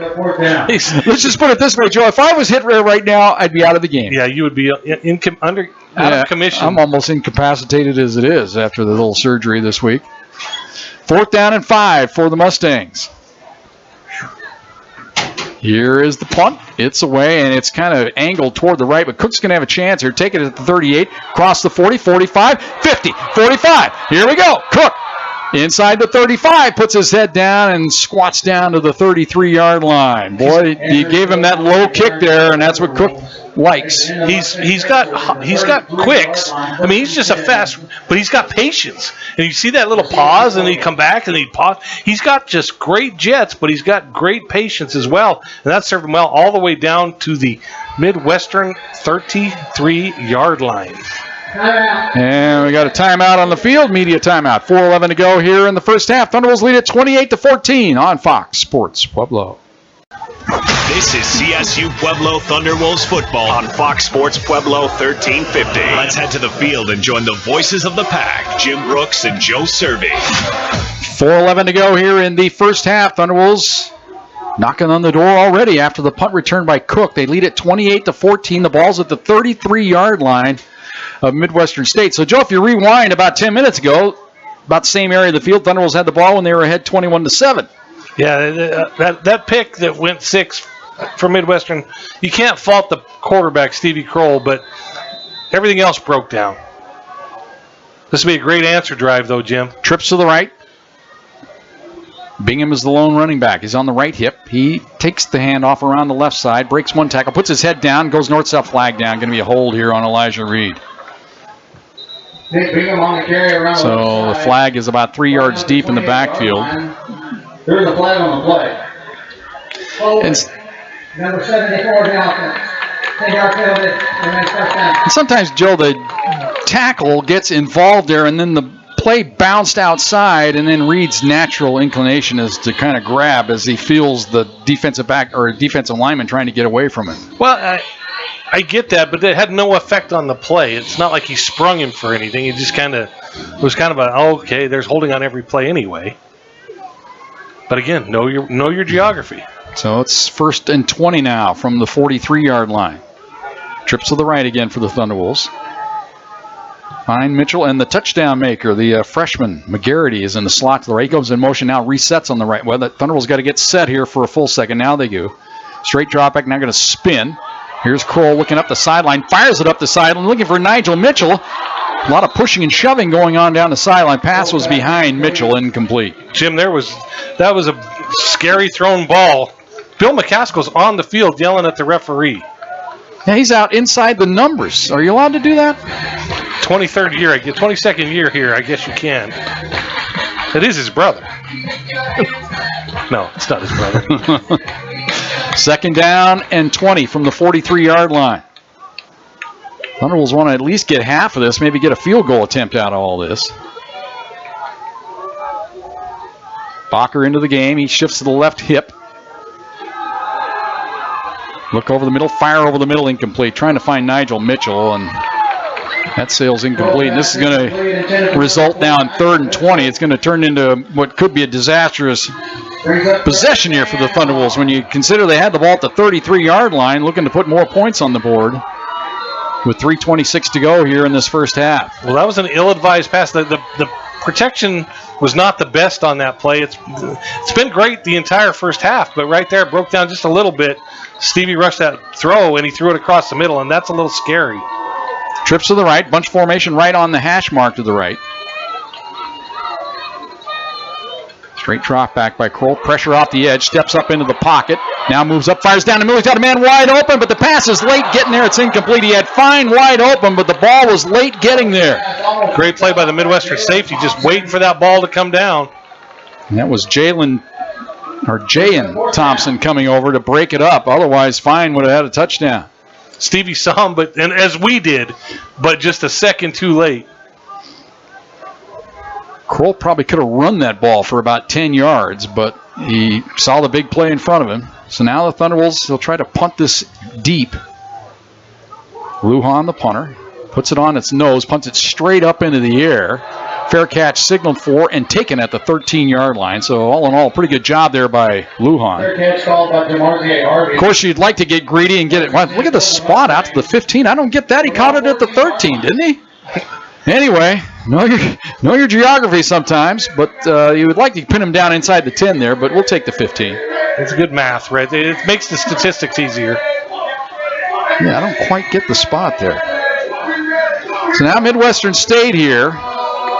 Remember, they received the ball to start the game here, so kind of important for them, for their psyche, to get points here going into the locker room. Thunderwolves would like to get the stop and then get the ball first to start the second half, up by 14. Man goes in motion. That's the tight end. Resets. They're going to hand the ball up the middle, try to bounce it outside, and hit down at about the 20-yard line, so a gain of 5. Tackle back Keith McCaney. So a gain of 5, 2nd and 5 now for Second down. the Mustangs. Keith McCanny on the stop right there for the Thunder was good. Good. I like to see corners make tackles, and that was a nice open field tackle. Kenny is a redshirt freshman. He's out of Avondale, Arizona. 2nd and 5. Long count here. They give it up the middle and puts his head down, gets about 3. Trenton Kennedy up the middle. That time it was Bone coming in. Now the Thunderwolves will take a timeout on defense here with 2:27 to go in the first half with a 3rd and 2 upcoming for Midwestern State. So we'll take a quick 30. Thunderwolves lead at 28-14 on Fox Sports Pueblo. This is CSU Good debatable thing. Thunderwolves football on Fox Sports Pueblo 1350. Let's head to the field and join the voices of the pack, Jim Brooks and Joe Cervi. Well, Joe, I'm sitting up here playing devil's advocate, and I'm thinking, I don't take the timeout there because 3rd and 2, I'm thinking it's a high percentage play for Midwestern State to pick it up. So the Thunderwolves, if they do pick up the first down, then they got a chance to get their regular offense rolling. You're like John Ristenmine said, be aggressive here. Well, yeah. You're going to stop them, get the ball back. You're going to go score points. Well, they've struggled to run the football, so if they run the ball, you got a good chance. Press coverage, it's a 50-50 shot.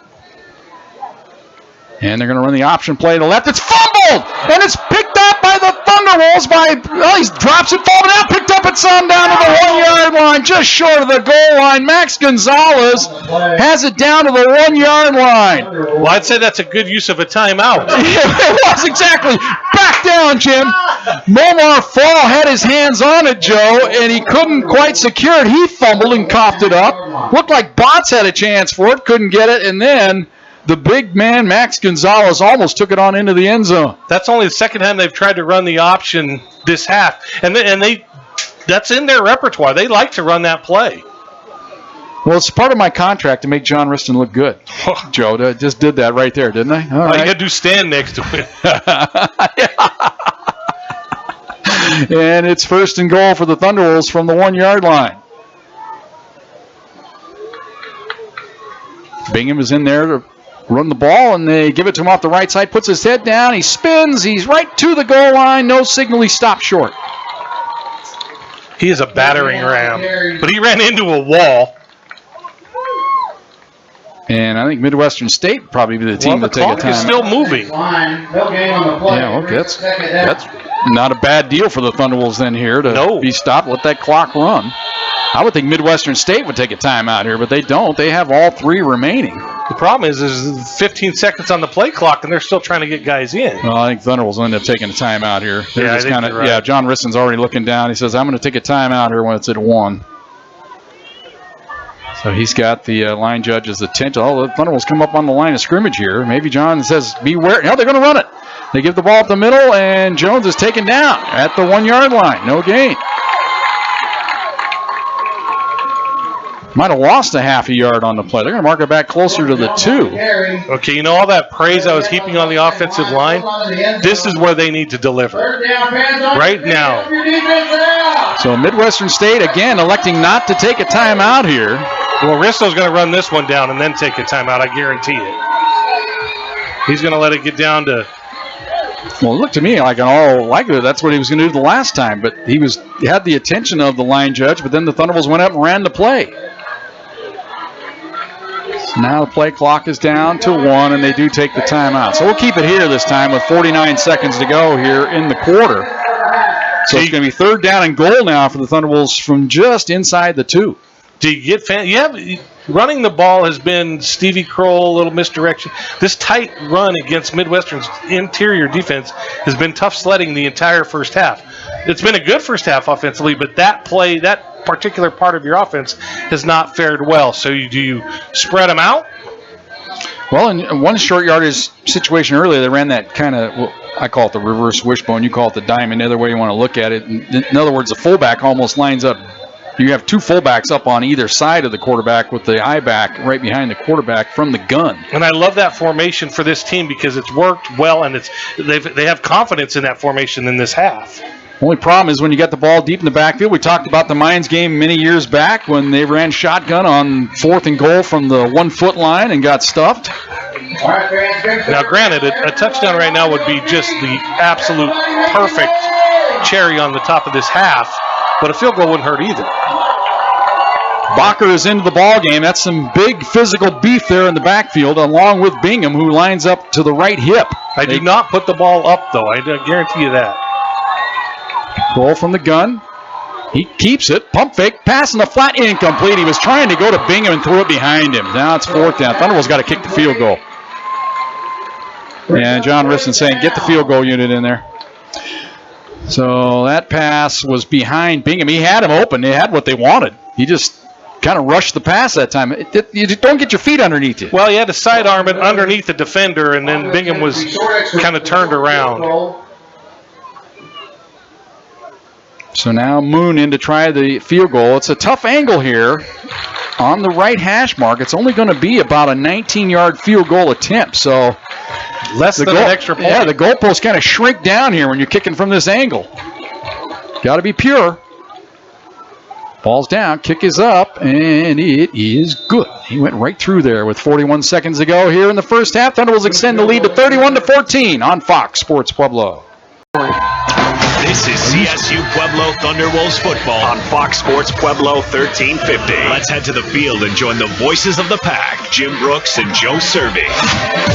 31-14, Thunderwolves, they convert, get the field goal. They wanted more, of course, but ends up being a 4-play drive, Joe, for -1 yard, but you get 3. But man, don't sleep on Midwestern State. They have 3 timeouts and 40 seconds to go. This is why I question them not taking timeouts on the 2 run plays that kept the clock running. That seemed kind of weird to me. Here's the kickoff, taken at the 4-yard line, across the 10, 15, 20, Flag. 23-yard line. That's it. I'm going to get an illegal block here against Midwestern State. Flag is out around the 30. Now the official adjusts it to the 30-yard line. It is a hold against Midwestern State, so this is going to pin them back.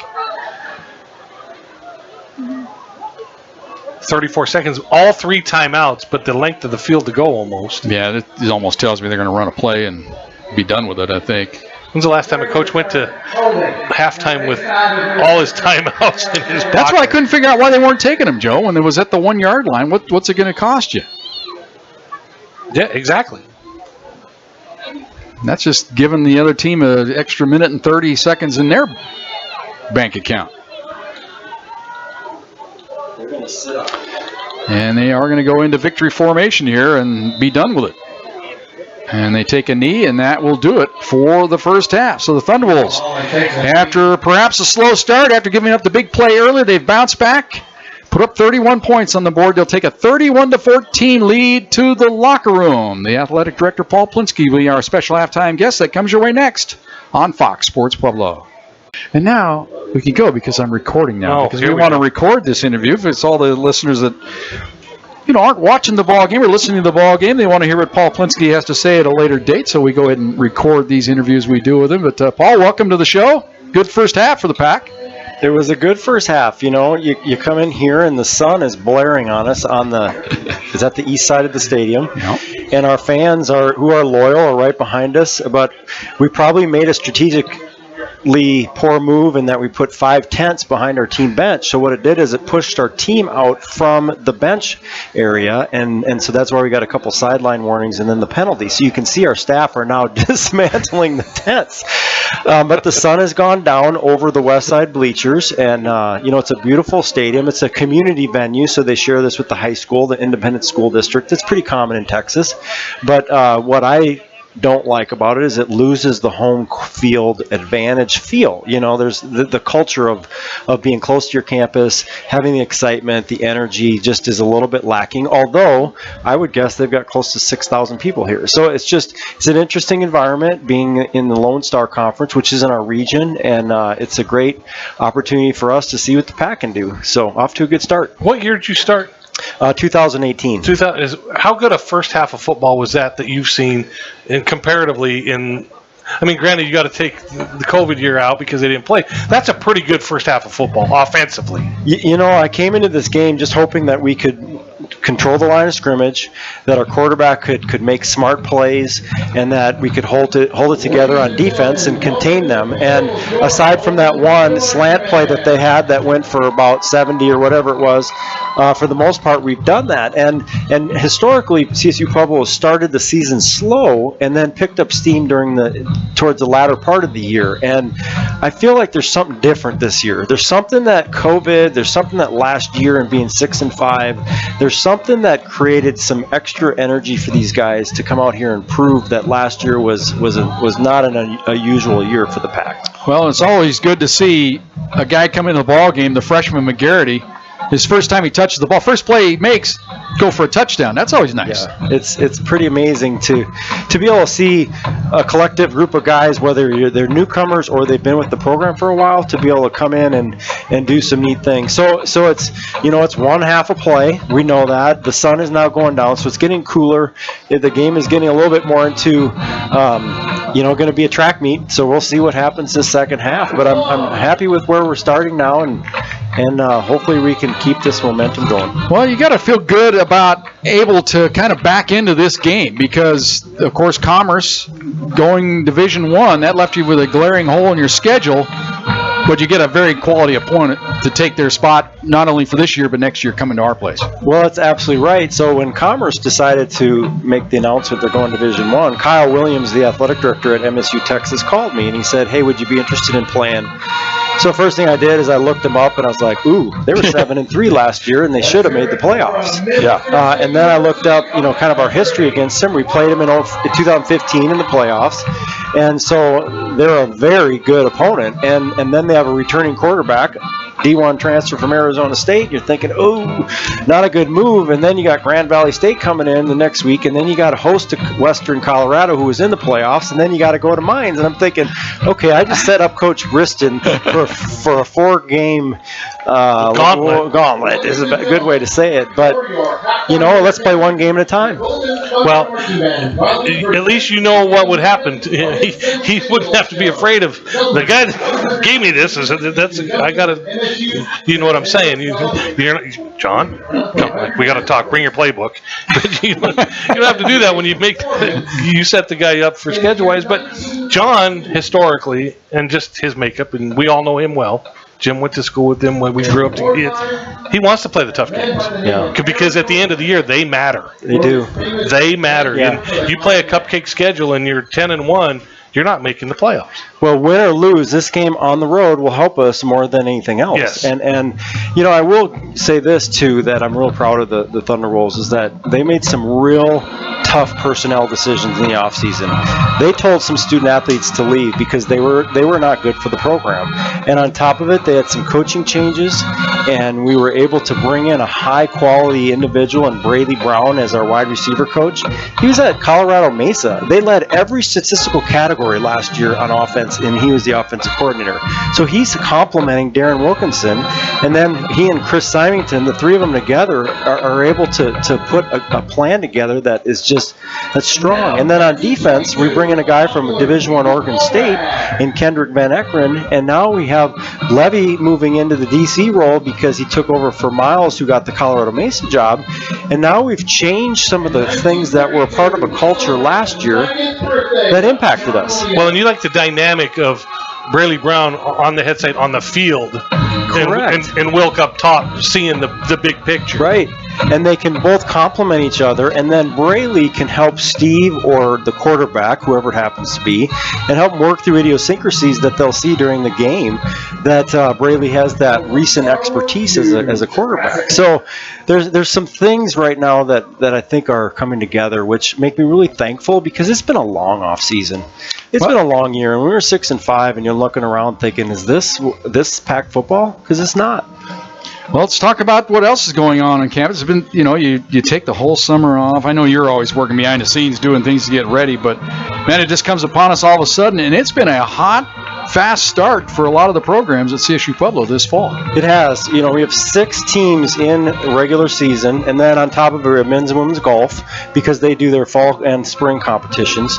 But out of our 6 fall sports that are competing, 4 of them are nationally ranked. And you think about that, and people they don't hear it all the time. They don't understand that our women's cross country team is ranked 23rd. They don't understand that our men's soccer team is ranked 23rd. They don't understand that our volleyball team is receiving votes in the top 25. They don't understand that football is right on the outside of top 25. And so, yeah, we're in a spot where there's a lot of momentum. And I'll say this, we're also extremely healthy. What I mean by that is we have coaches who are teaching our student athletes how to do things on and off the field and the court and in an appropriate way. And then we're performing academically at a high level. And then we have more student athletes than we've ever had before. We have 640 total student athletes. That's incredible. And what people don't understand about CSU Pueblo is, I know you understand it because you're the guy in the chair, but 24 sports for a school this size is a lot of sports. 21, Joe. 21, excuse me. 21. That's a lot of sports. Don't add some more for me. I can give you a couple more if you want them. 21 is a lot, but I wouldn't trade any of them. And quite frankly, I'm proud of every one of them, because they're each collectively showing an interest in growing and getting better. And I'll also say this, we have monthly head coaches meetings, and we talk about a lot of stuff, but the coaches are now meeting on their own, and they call it the coaches huddle. And they're getting together and talking about what they can do to support each other, what they can do to help each other grow and build a bigger, better, more strong culture in our athletic department. And that really makes me proud, because it's self-generated. It's not something that I have to inflict upon them. And so really thankful for that. But back to your question, Jim, our men's and women's cross-country teams went up to Colorado Springs today and competed in a meet, and both finished second. That's nice. Both were right there right out of first place. And the fun thing for me to watch is that we've got a real strong group of women that are ready to come back and get to national championships. We have 15 to 20 men cross-country runners that are all vying for that top 5 spot and the opportunity to make it then ultimately to nationals. And so we're grateful for that. Our men's soccer team, they're on fire. They're 3-1. They lost a heartbreaker to Fort Hays, number 7 in the country, at their place on a penalty kick a week ago. Yeah. But they beat a quality Division II opponent today 6-0. And then our women's soccer team won last night, 2-1 against University of Bridgeport, which is a big win. They play again tomorrow, and I think it's probably going to be 100 degrees at 11 a.m. But then volleyball, 5-1 right now. They won this afternoon 3-0, and then they'll play again tonight against a tough California school. So, there's some things that are happening on campus that I think people need to be aware of that we're excited about. All right, what do you look for in the second half? Well, I'll tell you, we've got to go back to the fundamentals. We got away from it a little bit at the end there of controlling the line of scrimmage, running the football. That was the difference maker for us in the first half. We were going 50, 60, 80 yards and with our possession drives, and that's a critical thing. So we've got to do that. Can't have any silly mistakes, penalties or turnovers. That will come back to haunt us. But we need to just keep the momentum going in our favor and hold this thing together. All right, buddy. Thanks for coming up. We appreciate it. Thank you, guys. Right. Appreciate all you guys do, and really excited. Hey, for next week, 6 o'clock, Grand Valley State at the Thunderbolt. Going to be electric. Paul Plinsky, the athletic director at CSU Pueblo. Thunderbolts leading here at halftime, 31-14. Back with more of our halftime show right after this on Fox Sports Pueblo. This is CSU Pueblo Thunderbolts football on Fox Sports Pueblo 1350. Let's head to the field and join the voices of the pack, Jim Brooks and Joe Cervi. And welcome back to Memorial Stadium. We play on Joe Golding Field here in Wichita Falls. Thunderbolts lead it 31-14. Recap the scoring in the first half. Moore with a 27-yard touchdown pass from Hollins got the game started for Midwestern State, led at 7-0. Thunderbolts in answer with Andrew Cook, a scintillating 34-yard catch and run down the left sideline to get the Thunderbolts on the board. Then McGarity on the 77-yard strike made it 14-7. The freshman on his first play from scrimmage. Jordan Jones, a 1-yard run for the Pack, made it 21-17. Defense scored for Midwestern State as Guillory on a interception return. They have 0-yard interception return here on the official sheet, so even they don't know what the official yardage was. I'm guessing it's going to be about 56, if I had to think.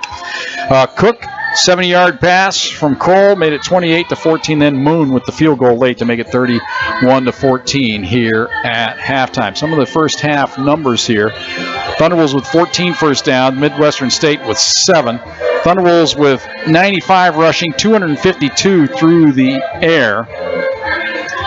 And total yards on offense, 347 yards. Midwestern State, 82 on the ground, only 52 through the air, only 134 yards in total offense. So the Thunderbolts outgaining them here by over 200 yards, 213 to be exact. Thunderbolts able to recover one fumble. Remember, they returned that down to the 1-yard line. Unable to catch it in for the touchdown. Midwestern State had the one pick, which ended up being a pick 6. Possession time, Thunderbolts 17-38, Midwestern State 12-22. Individual numbers, Bacher, 3 carries for 39 for the Thunderbolts. Cole, excellent running first half, 4 carries for 29. Martinez, 4 for 15. Jones, 5 for 15 and the touchdown.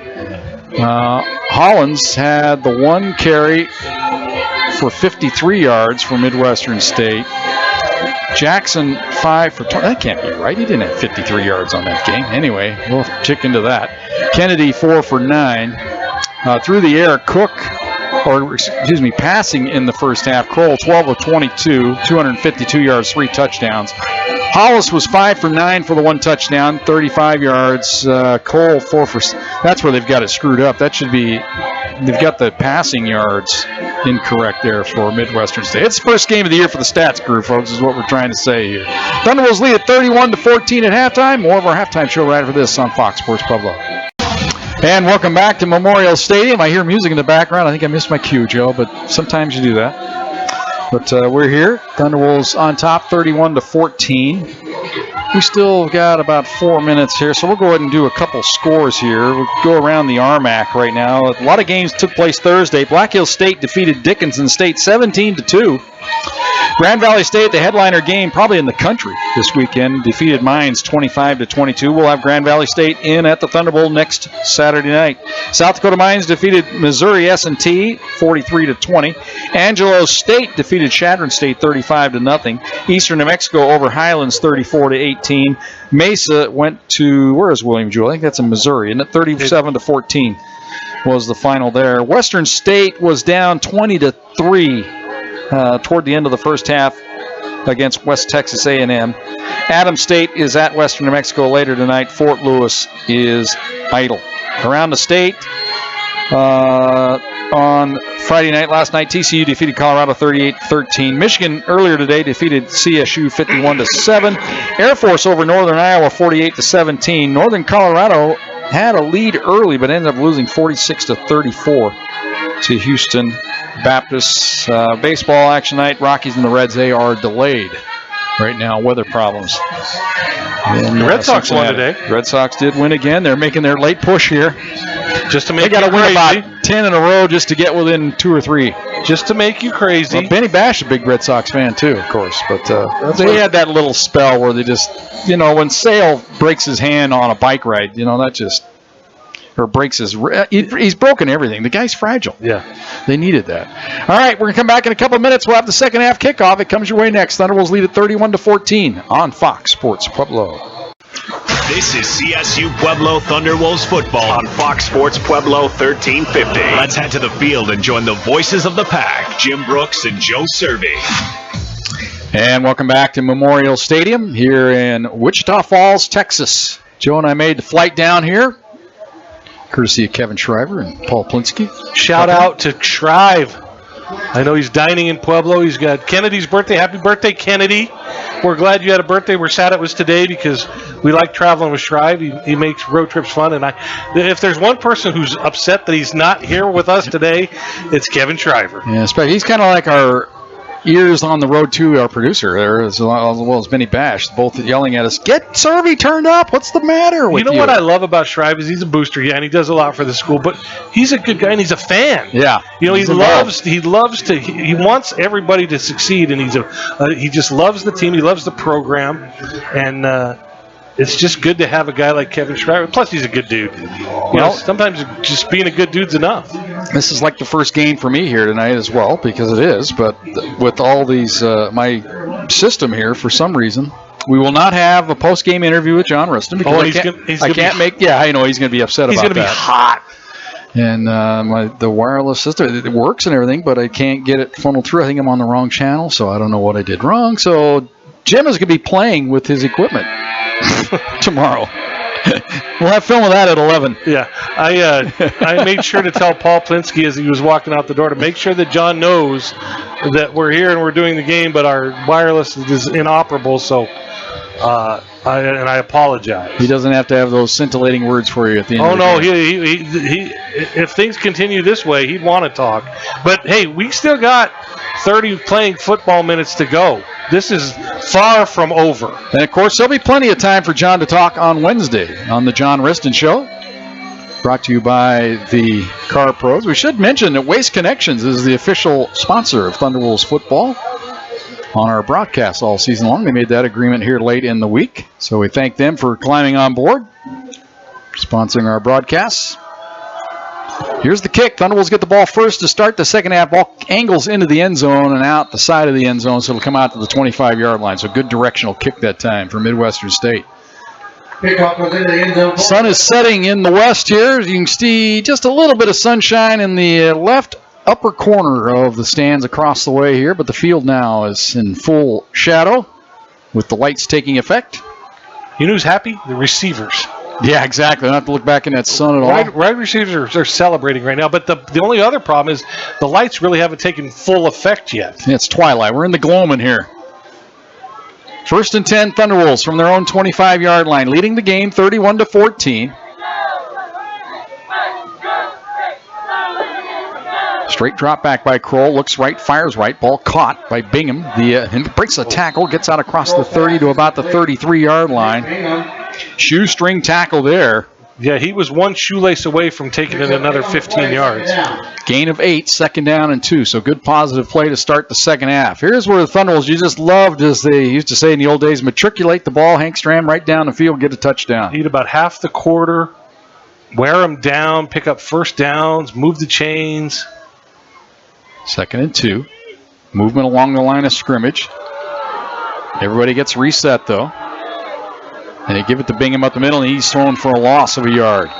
Thunderwolves were clamoring for a neutral zone infraction there, but I think to make that happen, the Thunderwolves had to jump. You just can't point it out because the guy was able to get back on the line of scrimmage. If one of the Thunderwolves linemen had decided to flinch as a result of that movement, they probably got the easy 5-yard penalty. Well, and if there's been a knock on the CSU Pueblo's offense thus far this game, it's the offensive line's run blocking because they have had nothing between the tackles today.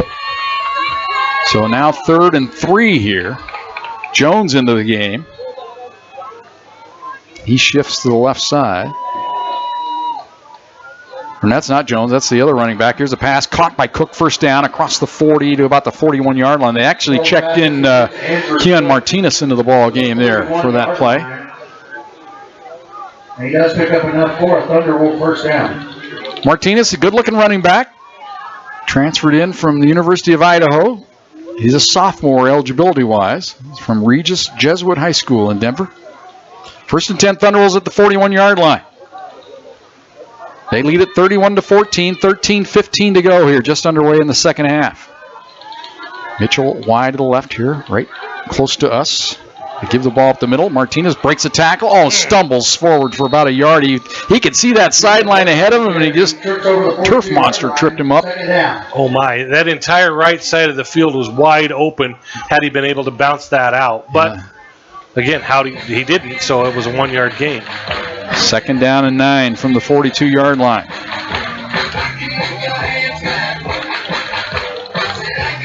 I'm going to go out on a limb this year and say Martinez is going to have a 60 or 70-yard touchdown run this year. He just looks like that kind of back. He comes to the left side here. Here's Kroll stepping up in the pocket. Pump fake. Gets forward. He's got the first down and more as he's across midfield down to the 46-yard line. That's been an early difference maker in this game, Joe, as we move on to the second half here is the running ability by Kroll. We had 30 yards in the first half. And it in perfect times, I guess. Key yards. And that'll get your defense on its heels. You know, that'll make you kind of take a step back or slow your rush just a little bit. And they need that to let some of these plays develop. And physically this year, it looks like Kroll's matured a little bit. Looks a little beefier, Joe, doesn't he? Like he's put on a little weight. He's matured a bit. Straight drop back. He's in the pocket. Here comes pressure. Gets the pass away. Rifles it over the middle for the first down as Fine has it down to the 34-yard line. What a strike that was. Yeah, if you know Stevie, if you've never seen Stevie Kroll play before, he winds up. He throws everything he has into every throw. He's a left-hander, so he's like Steve Carlton. He's just bringing it every time. And he stood in there and took the hit, but zipped that one right in there to Fine. First and 10, Thunderwolves at the 34-yard line. Trips to the left, single wide out right. Martinez remains the lone back. He is directly behind. Now he'll shift to the left hip of Kroll. And he'll take the handoff around the right side, cuts back inside, gets forward for a couple, down to about the 32-yard line. Short gain, second down and 8. You'll take that, though. You'll take positive yardage, 2-3 yards at a crack right now. It's methodical. Well, it's better than a year ago, Joe, because so many times it was first and 15. Yeah. Or first and 20. You know, they were just behind the 8 ball all year long, it seemed like.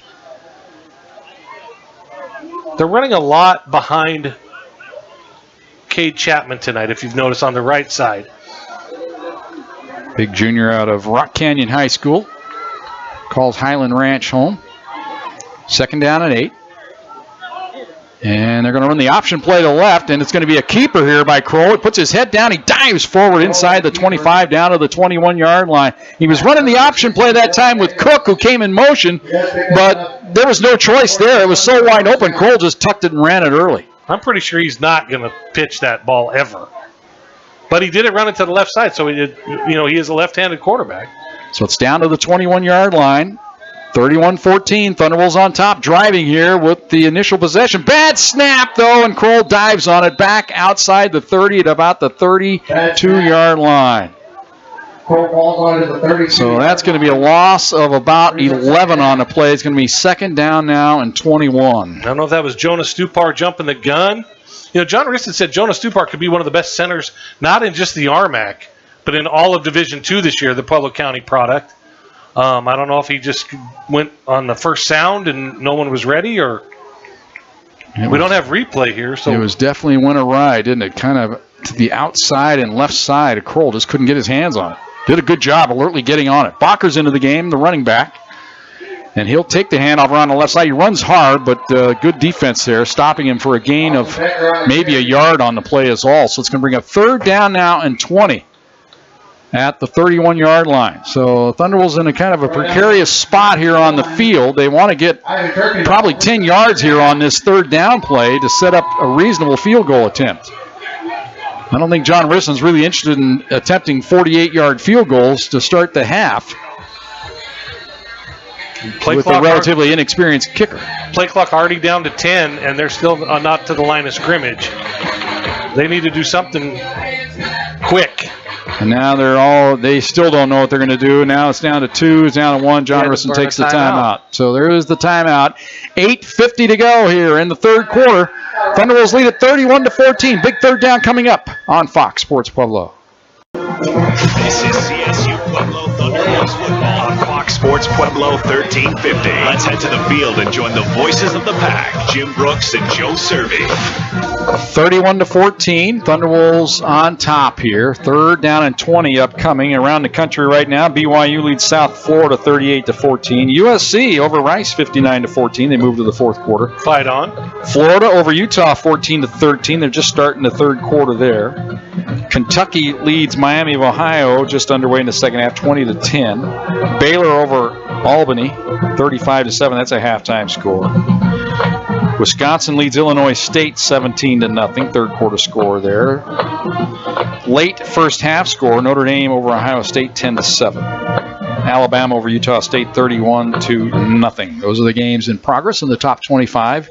Game that we're following here, Western State, last report down 20-3 to West Texas A&M. That was in the second quarter. The Hunter Hughes All-Stars. We'll see if I can get an update on that here Opening after at home. a bit. Just as soon as you said they have been behind the chains, they're behind the chains. Yep, like the kiss of death, wouldn't they? Bingham is the running back here. They send Luckadoo in motion to the right side. He resets. Straight drop back by Kroll. Looks right. Fires down the middle. Ball caught by Fine. He's got the first down inside the 10 down to the 7-yard line. Show me something, Stephen Kroll. That is a strike from Kroll on the money. Just a little skinny post pattern inside the slot, or from the slot position, right down the middle of the field, right on the hash, and Kroll delivered a strike. That play was so well designed that everybody kind of went wide, and then there was one person in the pattern down the middle. So it's first and goal for the Thunderwolves from the 6-yard line. Late getting this play in, but still 14 on the play clock. Bacher into the ball game. He is the lone back. He now shifts to the left hip of Kroll. Bring a man in motion toward the formation. Straight drop back, look over the middle, now pressured, and Kroll tripped himself and falls down back at the 12-yard line. He was going to want to run that around the left side. Probably had some room over on the left side, at least buy some time maybe to get it to Nigel Mitchell, but ends up being a loss back to the 12.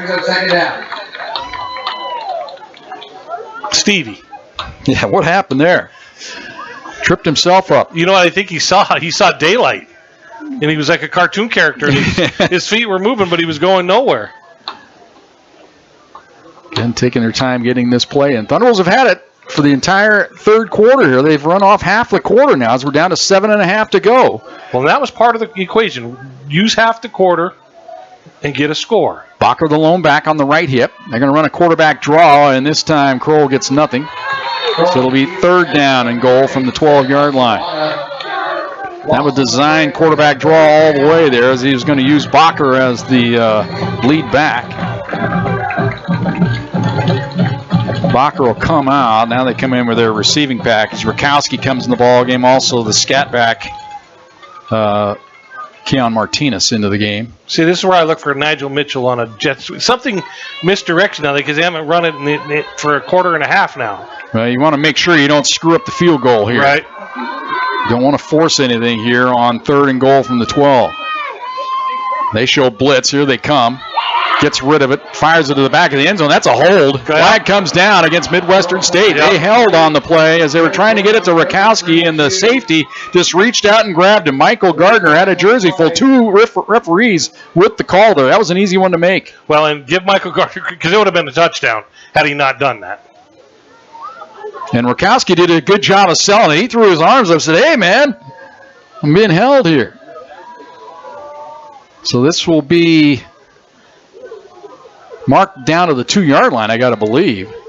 Normally, pass interference in college is a 15-yard mark-off. It might be a hold, though. So they do call the pass interference. They're going to say he grabbed him at the 5. Which I think is 3 yards short of where he grabbed him. He was almost on the goal line when they grabbed him. Anyway, it's a first down for the Thunderwolves. First and goal from the 5-yard line. It works out well.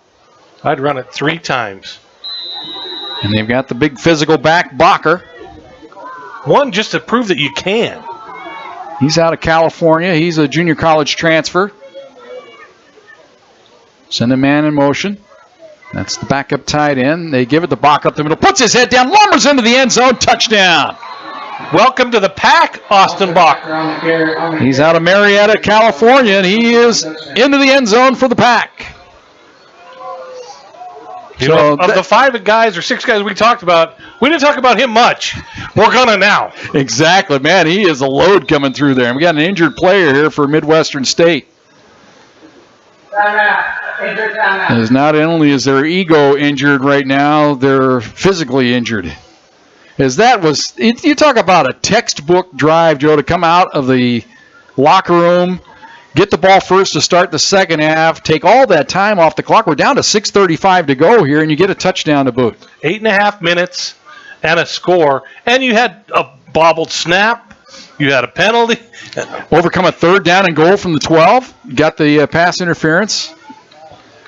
And that was just credit to the play design there. They got to rely on your freshman Rakowski to make that move. And, well, first of all, you give Cole time to sit back there in the pocket for let that play develop. And then it was just the old post corner route, and the safety reached out and grabbed him. You know, the crowd is rather subdued now. They had a long halftime, 25-minute halftime for the opening game. Yeah, and there was no big halftime show of any kind either. I don't know what the heck that was all about, unless they had it sold here. Here is Sullivan Moon to try the extra point. Good snap, ball's down. Kick is up. It's a low, kind of a squibby kick, but it got through there. It did the job. 6:35 to go here in third quarter. Thunderwolves lead it 38-14 on Fox Sports Pueblo. Yeah, almost dropped that down to him. Thunderwolves football on Fox Sports Pueblo 13. I'd have to get an extra Let's head cord. to the field and join the voices of the pack, Jim Brooks and Joe Cervi. And welcome back to Memorial Stadium here in Wichita Falls, Texas. Thunderwolves on top 38-14. Joe, after they fell behind 7-0, you kind of wondered, oh man, is this going to be that kind of night? But they have bounced back in a big way. Well, Midwestern was advertised as speed, and that was great speed that they showed, and it was a big play, but CSU Pueblo had gone toe-to-toe, and the defensive scene, that was just one of those things. Think about Midwestern State's 2 scores. Fluke, great offensive play, but one big play, and then the fluke defensive play. CSU Pueblo has handled just pretty much everything else. And they've opened up a nice lead here.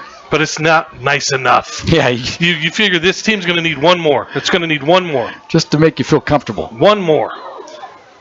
Kick angles toward the left sideline. This time it goes out of bounds. So remember earlier in the game he kicked one just outside the pylon into the end zone. This time it goes out of bounds inside the pylon, and it'll come out to the 35-yard line for Midwestern State. And the special teams coach is not very happy right now. The special teams coach for CSU Pueblo is John Riston. And he's coaching him up right now saying, look, it's got to be between the between the number. 2 sidelines, it has to be there. Kickoff out of bounds by the kicking team. Ball will be placed at the 35-yard line, first down. So that's basically just giving the Mustangs a free first down. But it's a 10-yard. 10-yard penalties are big when you don't have to do anything for them.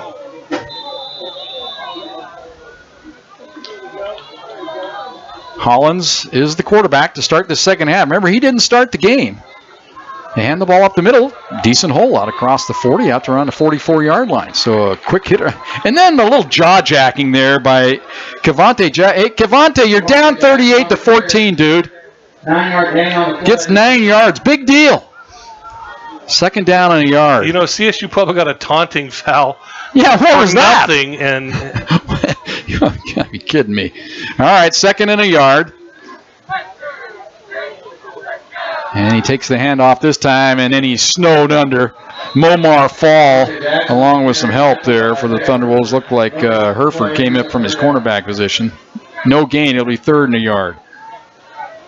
Momar a little dinged on the play, hobbling off the field. That might be a little too strong. Just kind of jogging off, favoring a leg. Now he goes down to a knee over on the sideline. So we're at Tavion Roby in at nose. Fill a hole here. 3rd and a yard. And Thunderbolts come with great penetration, and they stop it for no gain. Devontae Jackson on the Scipio They have leading to the go way. For this. They have to go for Brings this. up 4th down. And McCaskill's like, oh, he's going to. Yeah, he is almost ticked off, sending a message to his offense. You guys can't get a yard on 2 carries. I'm not going to give you another chance. Unless this is a fake to the up back and CSU Pueblo is going to have trouble getting subs in. Well, they're allowed here by rule to get their team. The umpire steps in now. He steps back, so now everybody's set here. 4th and a yard, punt formation. Cook back at his own 15-yard line. Good snap. Kick is away, low kick. Cook runs up on it. Fair catch taken at the 20-yard line. Smart play. Yeah, he wasn't sure if that guy was going to be blocked, and if he'd have caught that, I think you'd have got lit up right there. Juwan Mason had him dialed in. So Thunderbolts take over at the 20-yard line. So the defense does the job. You talk about a great start to the second half. Thunderbolts march it down the field, get the touchdown, then their defense forces a 3 and out. That is called imposing your will because they couldn't get 1 yard in 2 plays and look lifeless. Am I wrong? Not exactly. The wind is the touchdown by Cook. I think just kind of sucked it right out of them, didn't it? Yeah, they look like the defense is playing hard for Midwestern. Granted, they've given up some points, but they're playing hard. The offense looks lifeless. Bingham is the back. He'll line up on the right hip this time of Kroll. Villapana, the new tight end, into the game, goes in motion. They give it to Bingham off the right side, cuts it in across the 20 to about the 20. You can hear the fans going, ooh, and all on that collision as he lined it up right there with Nicholas Martinez, their linebacker, and that was quite a collision for a gain of 2, 2nd and 8. Talk about a hard-earned 2 yards. That was a hard-earned 2 yards. Well, Nick Bingham, he's that kind of back. He's more the sledgehammer for the Thunderwolves. Don't get it wrong, he's got a little speed to him, but what the guy we're really impressed with, though, so far in this game is this Austin Bacher. Man, Bacher, living up to his name there. Bakia. Here's a run around the right side. Bingham, big hole. 35-40, up the sideline, taken down around the 45-yard line. Great call at the right time. Wilk, Braley Brown, Chris Symington. That was a great call at the right time. Midwestern was starting to get that push just a little bit on that side, so they went misdirection, and Nick Bingham. And he showed you a little bit of those wheels. He's not only a big sledgehammer type back, but he's got a little extra gear to him. You don't want to be in front of him when he's running downhill at you, that's for sure. You know, they had good running backs last year, but they used so many of them. Everybody got touches, and nobody was the guy. Martinez into the game. He lines up on the left hip. Play action, pass right, and it ball might have been intercepted. No, incomplete. Boy, the cornerback jumped the route there as the pass was a little too far inside, trying to get it to Fine. And there was a little hesitation there as Fine looked down at the turf. He knew he didn't have it, but the cornerback unable to secure it over there on that side. And that was Maurice Perkins. Well, the head linesman on the CSU Pueblo sideline is, I watched him during a timeout. He was like holding court with the CSU Pueblo guys. It was great. It was like, you could tell they were just kind of shooting the breeze. And he seems like he's on top of his game tonight. 2nd and 10 from the 45. Martinez up the middle. Tries to bounce it outside, bounces it back inside. He'll gain a couple on the play. Nick Bingham on the carry, brought down by Nicholas Martinez. So a gain of 2. It'll be 3rd down and 8. Don't trust the PA guy there. That was Martinez on the carry. They're going to be under 3 minutes of the 3rd quarter when they run this play. Thunderwolves lead it 38-14. They led it 31-14 at halftime. Got the opening kickoff, marched it right down the field. This is their 2nd possession of the half. Play clock down to 10. 3rd and 8. Ball right in the middle of the field. Martinez adjusts to the right hip now. Kroll straight drop back. Sets in the pocket. Looks down the middle. Fires it down the middle. Caught. 1st down and more. Cookie. No. It's Fine Max down to Fine. the 36-yard line. Fine wears 13. Cook wears 17. They're kind of interchangeable, Joe, kind of body-wise. Well, and they run the same kind of. They're identical almost. If there's a little bit of difference, Fine maybe a little bit bigger, a little bit more size. Cook maybe a little speedier, but they're faster. very similar type backs or receivers. Bacher back in. You can tell because he's big. He is huge. He'll shift to the right hip this time of Kroll. Straight drop back. Here comes pressure. Everybody gets the pass away, going up the left side, looking for Nigel Mitchell. Can't get back to it. Pass a little bit behind. It might have been a designed back shoulder throw there.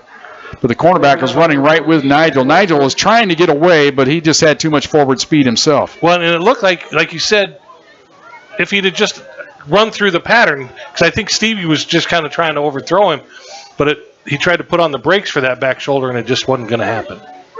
So 2nd down and 10 from the 36-yard line. 2:06 to go here, third quarter. Thunderwolves lead it 38-14. You'd be hard-pressed to overthrow Nigel Mitchell. Don't you think? Exactly, as fast as he is. Yeah. Pull us into the game. He's wide to the left. They give it to Bacher up the middle. Breaks one tackle, but can't break the second. He goes down for no gain. On the carry. It's like Cade Chapman, I think, lost his lid there for the Thunderwolves. Or is that the that's backup? Sean Johnson. Sean Johnson, the backup. Brings up 3rd down. Yeah, 71, not 72. Beg your pardon. So it'll be 3rd down and 10 from the 36-yard line. It's a huge play for Midwestern State right here on defense. They want any chance to stay in this ball game here. They have to get off the field here and prevent any more points. Their fans sensing it as they come to life a little bit below us here, trying to urge their defense on to get a stop here. They know this is pretty much the ball game for them. They got to stop them. They got to snap the ball. There's 3 seconds on the play clock. They didn't get it off. They don't call the penalty, though. Yeah, they did. Runs, pass, caught, Lucky Do. Inside the 20, he's got the first down. The official did not throw the flag. You can see all the people from Midwestern State. The play clock was at 0. But they always say there's that imaginary extra second you get. They see it go to 0, and then they call the penalty. I saw it at 0, and I thought I heard a whistle. Instead, the Thunderbolts pick up the first down to the 18-yard line. And Lucky Do, that inviting, huge target at tight end for the Thunderwolves. McCaskill is going to blow a gasket. Yeah, he is irate. And he kind of has every right on that one. Yeah, that was definitely it. The play clock was at 0. There was no doubt about it. Direct snap to Bacher. And he takes it right back to the 18-yard line is all. That ball was never handed off. It just a direct snap, and Bacher took it, but gets nothing. Austin Bacher on the carry. No gain on the play. Brings up 2nd down. So it'll be 2nd down and 10 here for the Thunderwolves. We're down to 39 seconds to go here in this rapidly moving third quarter.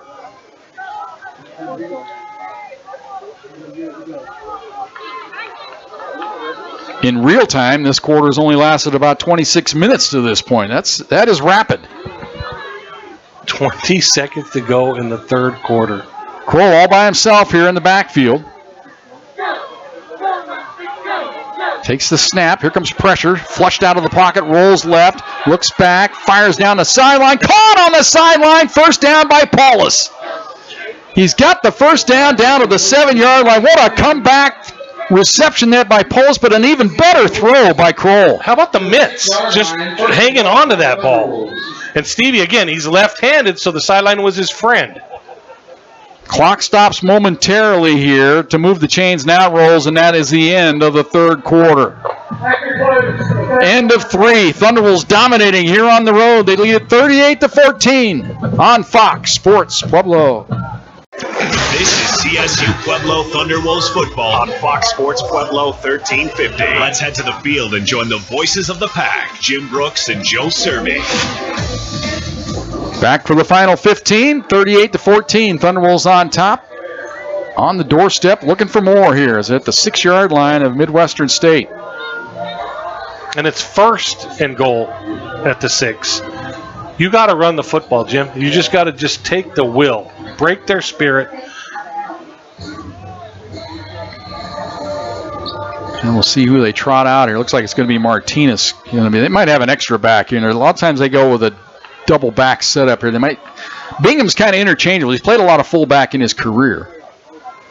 All I know is I'm a pretty big fan of Austin Bachler.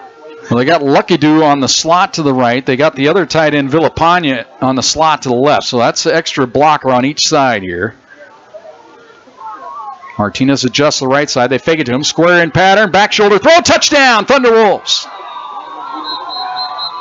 Kroll's pass is complete. C.K. Paulus? And is that man we've talked about, CK Pauls? You could see him in the pregame. I always thought he's a very confident individual. And he made a great catch to keep that drive alive. And then he just ran a little back shoulder pass in the end zone. And Kroll with another strike right on him, Joe. And who was the first guy to go say congratulations? John Riston. Touchdown. Sideline warning. Midwestern State bench. That's their first and only warning. They've already had a warning in this game. That should be their second warning.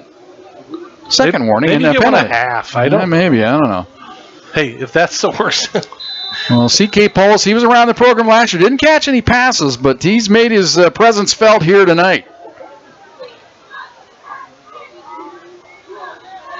Ball's down. Kick is up, and it is good. 14:57 to go here in the fourth quarter. Thunderwolves extend the lead out. They lead at 45-14 on Fox Sports Pueblo. Csu Pueblo Thunderwolves football on Fox Sports Pueblo 1350. Let's head to the field and join the voices of the pack, Jim Brooks and Joe Cervi.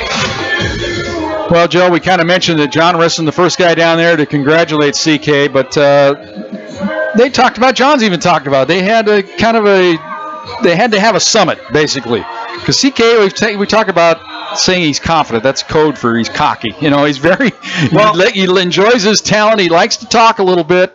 But, man, he's backing it up in this game. And even in that rehearsal game this year, the game before the season started, he made a couple grabs in that game. I just go back to, CK's from Florida. And one of my favorite all-time Pack players is C.J. Roberts from Florida. And if there was a smack talker, he might be the all-time great. Exactly. Maybe it's something to be having initials for your name beginning with C. And that's something to be said about those secondary guys during the Donnell Liamidi time. But if C.K. Paulus is on any level of C.J. Roberts, then I can see where Riston's going. You know, C.J. Roberts is one of those kind of guys. The talk, I'm on the Hall of Fame committee, so it comes up. He's one of those guys. There's a penalty against Midwestern State. I don't know if he'll ever get enough recognition to maybe be in the Thunderwolves Hall of Fame, but that guy is one of the greatest players in Pack history, C.J. Roberts. He just was such a good player, and you know what? You know what I like about C.J. is he came from almost knowing nothing. You know, he was kind of wide-eyed into Pueblo, Colorado, and developed into a great young man, as well as a player. All right, here we go. Midwestern State pinned back at their own 12-yard line. Straight drop back. They look up the right sideline, and that ball is caught out across the 35 out around the 40-yard line. That's one of those back shoulder throws we talk about, and Jaden Moore able to make the adjustment, make the grab out at the 41. We got an injured Thunderwolf. It was the man that was burned on the play. It was McCaney. He's come up with a cramp or a leg injury. He was in chase mode there all the way. Other than the touchdown strike, that might be the best thrown ball by Midwestern State the entire game. Definitely the best throw of the night by Cole. Or no, excuse me. You know what? Hollins is back in the game. Remember, he started the game, got benched, and now Hollins is back in there. And that was a strike. That was a well-thrown ball. So what did he do to get in the doghouse, you got to wonder there in that first quarter? Maybe just a couple of bad plays the coaches were ticked off about. Well, it might have been you got 1 and 4 and you got 2 and 3. I mean, Bill McCaskill, he's a different cat. He's been here so long. He knows what he's doing. Like he said, 5-time Lone Star Conference Coach of the Year. People, this is the Lone Star Conference. This is Texas. And Paul Plinsky said at halftime, when you start talking about regional rankings, a win on the road against a regional opponent like that's ranked in the Lone Star Conference goes a long way. Yeah, and a defending conference champion. That's big, high marks. 1st and 10 for the Mustangs at their own 40-yard line after the big pickup on first down. They're going to run the ball off the right side. Thunderwolves have this one sniffed out. Trenton Kennedy on the carry, short gain on the play, brings up second down. You know, down 31, running the football might not be an option. Quick tempo here. 2nd and 9. Pass right side caught and getting forward for close to first down yardage. They're going to mark him down, I think, a yard short. If they're going to mark him at the 49, so a gain of 8. It'll be 3rd down and a yard now for Midwestern State. I mean, they went up tempo when they didn't have to, and now they have to. Straight drop back. Fire. and it went through 2 different receivers' hands, and it ends up incomplete. That ball was intended for Hodges. He whiffed on it. Then it ended up in the second receiver over there, Jaden Moore, and he whiffed on it. 4th and a yard. Can you get 2 drops on the same play? Statistically? I actually thought the guy deep was the guy in the pattern, but he might have got fouled up by the guy underneath putting his hands up on it. 4th and a yard. Pass is caught, first down. Inside the 45, down to about the 41-yard line. Max Gonzalez there on the play. That's when you got to know they're just going to go up and get the yardage and turn. The sit and spin route. Juwan Mason on the grab for the Mustangs. Quick tempo, straight drop back. Look, fire up the right sideline. Man, it's wide open. That's a touchdown. So the Mustangs strike quickly. Sam Hodges, he got behind the corner on that right side, and it was wide open for the touchdown strike. So the Mustangs get one on the board in a hurry. Well, that hurry-up offense kind of had CSU Pueblo back on its heels, and whatever rotation they did on that side with the corner rolling up, they had said that's the only person in coverage was a safety in Corey McClellan. And Midwestern State's lining up to go for 2 here. I don't know if it's the extra point makes it a 24-point game where 3 touchdowns, 3 2-point conversions. I'm doing some early math here. If you don't get this, it's as if you didn't score. Yeah, it doesn't make a lot of sense at this point of the game. Watch the quarterback draw. No, he's going to throw it. Looks right, fires right, ball deflected. I mean, that is just a bonehead decision to go for 2 there. I'm sorry. I don't care if you are the 5-time coach of the year and you're the elder statesman and all. That's just dumb. That doesn't make sense mathematically. 13:40 to go here in the 4th quarter. Thunderwolves lead it 45-20 on Fox Sports Pueblo. This is CSU Pueblo Thunderwolves football on Fox Sports Pueblo 1350. Let's head to the field and join the voices of the pack, Jim Brooks and Joe Cervi. Kickoff return for the Thunderwolves out across the 20 to about the 25-yard line. That was Rakowski on the return. It was. So good call. Thunderwolves will take over there. Zach Rakowski on the return. And again, Joe, we look at the math. They're still down. Now they're down 4 touchdowns still, basically. Yeah, it didn't make any sense because if you go for 1, the extra point, you're technically down only 3 scores. I'll bet you got to get 3 2-point, but right, still, that's the math did not make it made no sense to go for 2 there. It's time, not just scoring. It takes a long time to score 4 touchdowns in football, unless of course you're playing my Rams. So now we got a official's timeout, and Thunderwolves come out of the kickoff. That's the 2nd time tonight they've incurred a 5-yard penalty. You wonder if there's a little quick trigger on the play clock. Yeah, exactly. That's just strange. Because once I could see, but twice? So 1st and 15 for the Thunderwolves.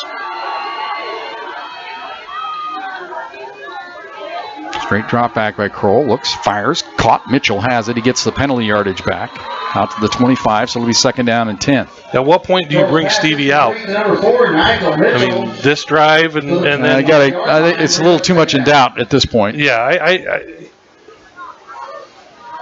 and there's none of this this year. Last year they said, well, we got to get each guy some time. I think this year John Rissen's made a decision. This is my guy. As long as the game's in doubt, this is my guy. And I think he's doing that. You have to have fresh running backs and receivers, but you need that quarterback. He was a quarterback in college. He knows what he's doing. Bacher in the game, lines up on the left hip. Mitchell goes in motion. They fake it to him on the jet sweep. Oh, look at Bacher banging his way out across the 30 to the 31-yard line. That's physical running right there. 31-yard line. Pinball wizard type running. Oh, my. And a big pinball. Not a short, stocky one. A good-sized pinball. And one of the guys he left in his wake is injured for Midwestern State down inside the 25, laying down at the 24-yard line. So we got an injury timeout here. We'll take one with him. 12:38 to go here in the 4th quarter. Thunderwolves lead at 45-20. Wait, nope, he's getting up. That's the. You know how to make a guy get up, Joe? You say you're call for a fake commercial break. Going to a break. And coming off the field here, Christian Lee, senior out of Louisville, Texas. It's like you see all these towns that these players are from for Midwestern State. It's like Joe said, you could throw a 100-mile net around this area or Dallas, and you're going to find where they're from. When we were up in Commerce and McKinney, all that area, it's just, and even in West Texas with Amarillo and Lubbock.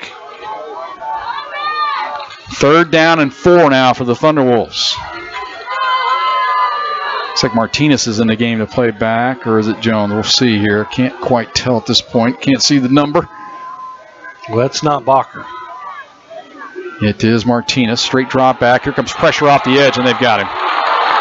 And then a late hit, man. Blow the whistle, dudes. The extra guy came in there and got a late shot at Cole, burying him back at the 22-yard line, but the play was over, but they let it keep going. This is Texas football. Yeah. That was just like an extra free shot for the big defensive lineman there. At the 22-yard line, where's that fourth down? Cole's all right, though, as he jogs toward the sideline. So the penalty results in a 3-and-out here for the Thunderwolves. That penalty was huge. And it came without the ball being snapped.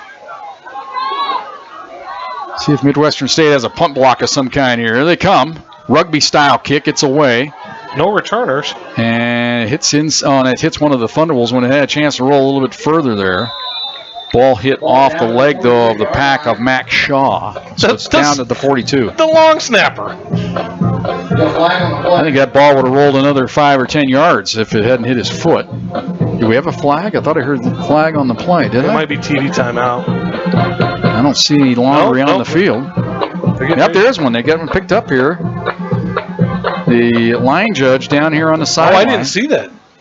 And it's going to be a sideline warning. I think it's going to be the second one that's going to result. Coaches and players in a coaching box.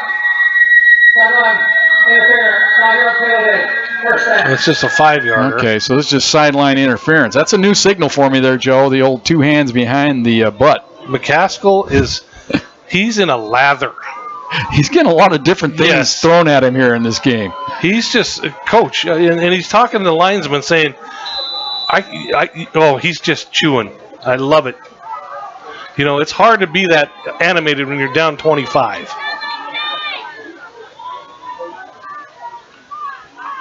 Well, Thunderwolves probably in bend but don't break mode here, I would think, on this defensive possession. Pass caught, a good crosser, got big yardage across midfield, up the sideline, inside the 40-yard line.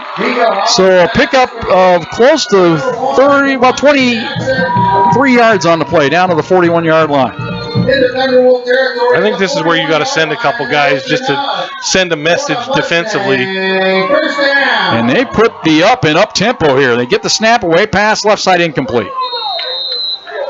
Well, a young secondary that had some question marks coming in is getting tested big time now.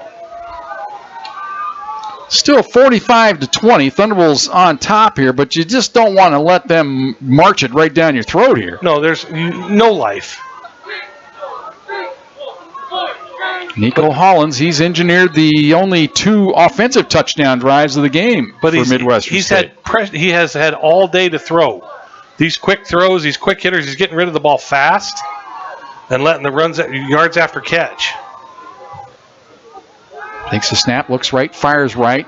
Paul caught, but good defensive pressure there for the Thunderwolves coming up from the cornerback position. Corey McClellan? No. That's Hereford coming up. Isaiah Hereford.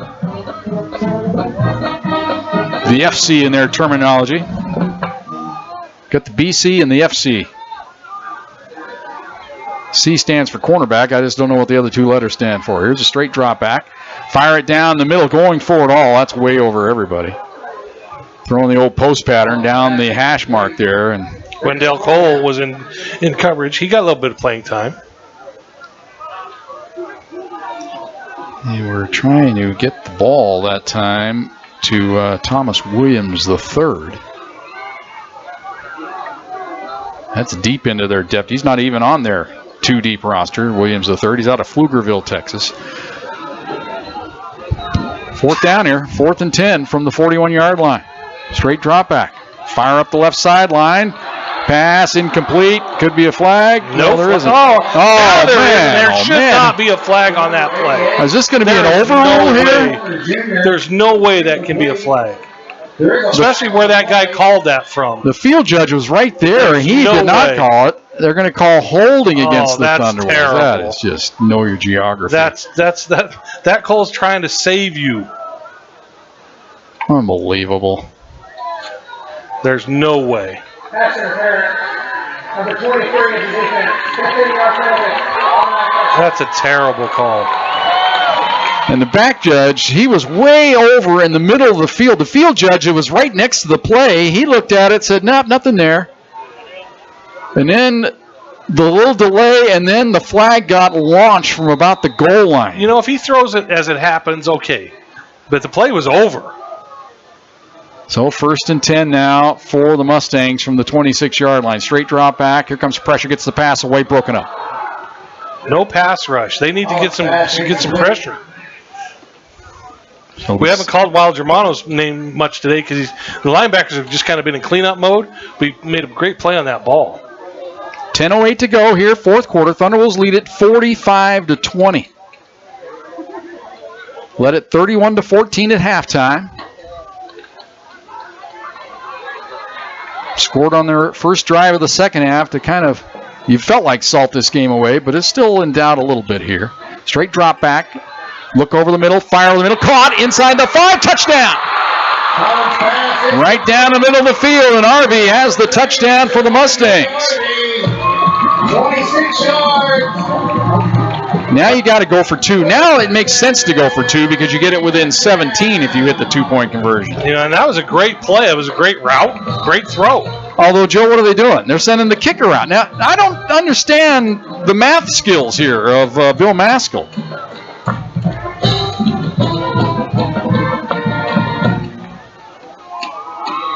And they're going to kick it.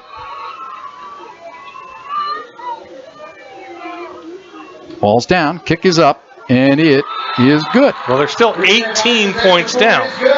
That's 3 touchdowns. That's 3 touchdowns. 10:03 to go here in the fourth quarter. It's 45-26. Thunderwolves on top on Fox Sports Pueblo. Thunderwolves football on Fox Sports Pueblo 1350. Let's head to the field and join the voices of the pack, Jim Brooks and Joe Cervi. Well, if you've been with us all night, if you remember about a half hour ago, Joe said when it was 38, when the Thunderwolves had 30, he goes, yeah, we need one more. Joe, I think you're going to be right here because that doesn't look like Midwestern State's going to be stopped here, and it's a good thing the Thunderwolves did get that extra touchdown to get it to 45. I can tell you that right now. Midwestern State's quarterbacks have had time to throw now. They didn't. Csu Pueblo got a pretty good pass rush early on, and that's non-existent right now. They need to put pressure, and they need to even if they get a quick completion, you got to sell out a little bit and force this kid to move and throw. He's just sitting back there, just lighting them up. Still 10:03 to go in the ball game. And again, we questioned those math skills, Joe. That was a point where I thought they should have went for 2 because then you get it to a 17-point game, 2 touchdowns, 2 extra points, a field goal, get you a tie. Instead, they go for the 1, so you're down 18. So now you've got to convert a 2-point conversion somewhere along the line, plus get the field goal. I just don't. I didn't understand why they went for 2 earlier. Well, I guess you can still get 2 touchdowns, 2 extra 2-point conversions, and a field goal. But here's the kickoff return across the 50. Oh, right into a collision and right into your own man. And doesn't get it out across the 20-yard line. Rakowski ran right into the back of one of the blockers. That's when you end up fumbling the football sometimes, when you hit your own guy. Just ask Mark Sanchez, your old USC quarterback, on the famous butt fumble. The butt fumble. Good name for a band. I'm sure there's one out there. So now it's 1st and 10 for the Thunderwolves from their own 19-yard line with 9:54 to go here in the fourth quarter. They lead it 45-27. Need a couple of first downs is what you need. Martinez is the back, straight drop back. They fire to Martinez out in the flat. He's hit, breaks a tackle, tries to drag a tackler forward, gets it out to the 21-yard line. So he picks up 2 on the play. That's a pretty good 2 yards. It was all him. And now we've got an injury here. Yeah, the Midwestern State guy got hurt on his own sidelines to stop the clock. But even though it stops here, they reset the play clock to 40. So as soon as play comes back in action, they'll wind the clock, and the clock will run here. So he's not like he's saving anything. This is going to be the longest 9:39 of the season. Injured player is up along the sideline. They still haven't wound the clock. Now they wind it. Now the Thunderbolts just go back in the huddle. They should take the full 40 here. The play clock hasn't started. Now it starts. See, the Thunderbolts are already up on the line of scrimmage. I'm playing clock already, Joe. Even though you're up by 18, you cannot snap this ball with over 20 seconds on the play clock. Now he's waiting. Now he's kind of giving the signal out to his other players. They're still not down. Now the play clock's under 20. They're still going to wait. Now they're going to go into their offensive mode here. Bachler back in at tailback.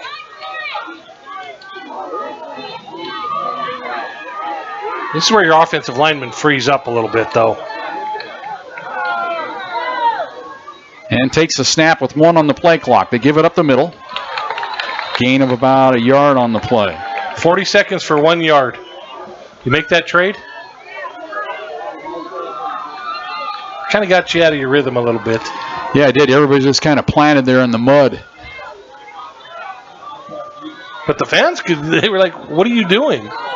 Jordan Jones is the back here on this series. It's 3rd down now and 7 for the Thunderwolves. They show blitz. They're going to sell out here.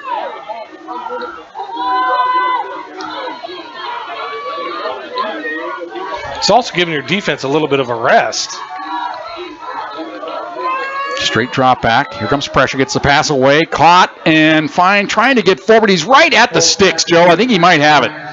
Yep, they're moving the sticks. That's a great second effort by Max Fine to just twist his body a half a yard more to get the first down. The physical want-to that time of Max Fine, able to get that extra half yard he needed, and it gets the Thunderwolves a new set of downs. That's like playing in your front yard when you just have to stretch your body to get that, to make your little brother sad. Plays clock's already down to 13, though. More importantly, we're down to 7:40 to go here in the 4th quarter. Thunderbolts lead at 45-27. He's not going to get it off, Jim. And there the play clock goes off. That's got to be delay of game. I don't know. I don't think Stevie Kroll has even looked at the play clock tonight. Well, he was aware of it on the last snap when he let it run all the way down to 1 from 40. Remember, they were up at the line of scrimmage? But the coaches were telling him to wait. You know, there's a big play clock in his vision. You have to be paying attention to that. But the thing is about the clock runs again. That's one of the squirrely rules here in college. And it's down to 14. Jim, they're not. Well, but I'm saying in theory here, you can just keep taking delay of games here. Well, and that's because the clock's going to continue to roll. We're down to 4 on the play clock.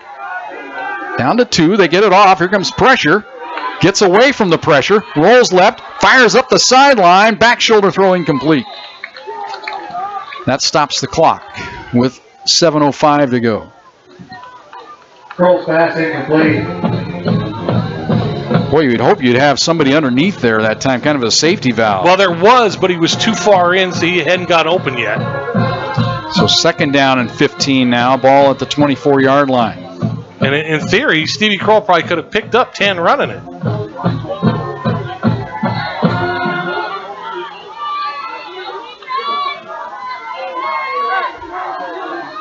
Straight drop back by Kroll. Steps up, fires down the middle of the field, and that's got to be interference. Yeah, there comes the flag. They were trying to get it to Nigel Mitchell. They pulled him down by his face mask. And Maurice Perkins had him up high. So that's going to be a 15-yard mark-off, result in the first down for the Thunderwolves. That's the one they needed right there, Jim. That's at 6:58. Remember that. That's going to be the one.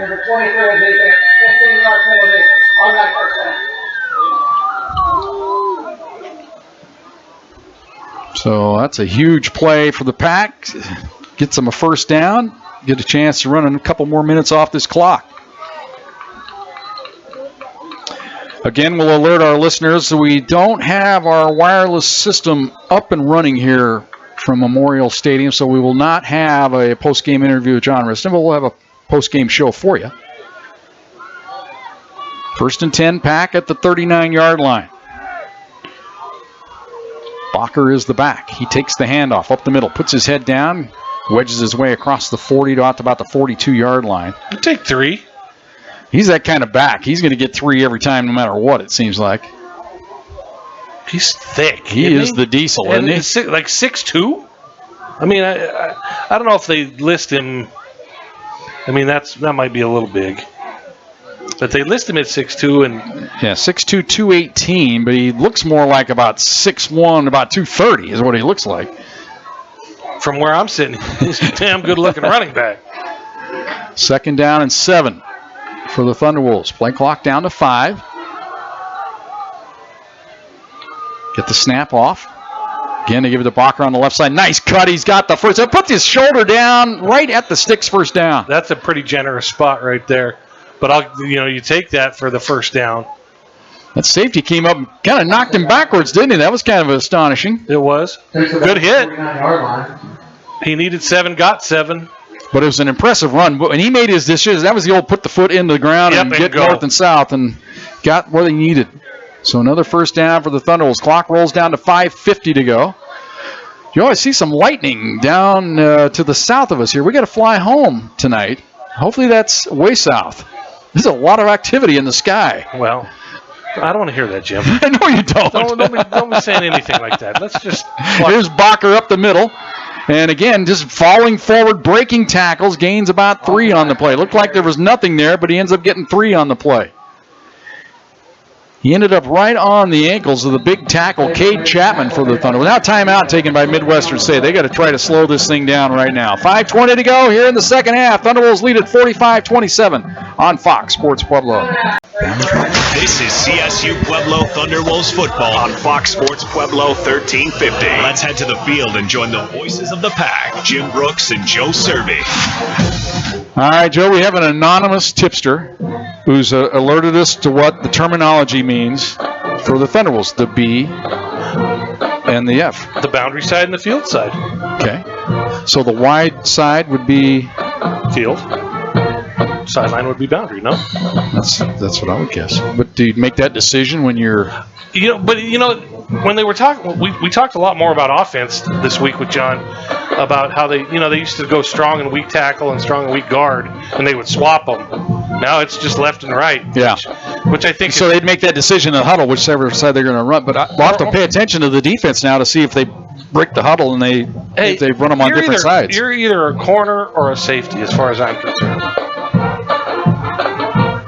And normally we see LC or RC, right cornerback, left cornerback, but this would be you'd want your faster cornerback where there's more space.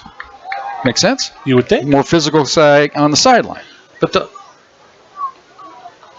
2nd down and 7. We thank the anonymous tipster. Here's the handoff on the left side.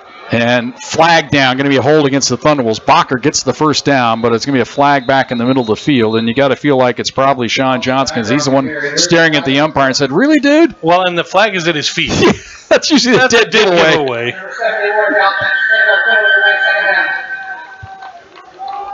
So when they get up and they look down and it's right at your feet. Who, me? Sean Johnson had a really good game tonight.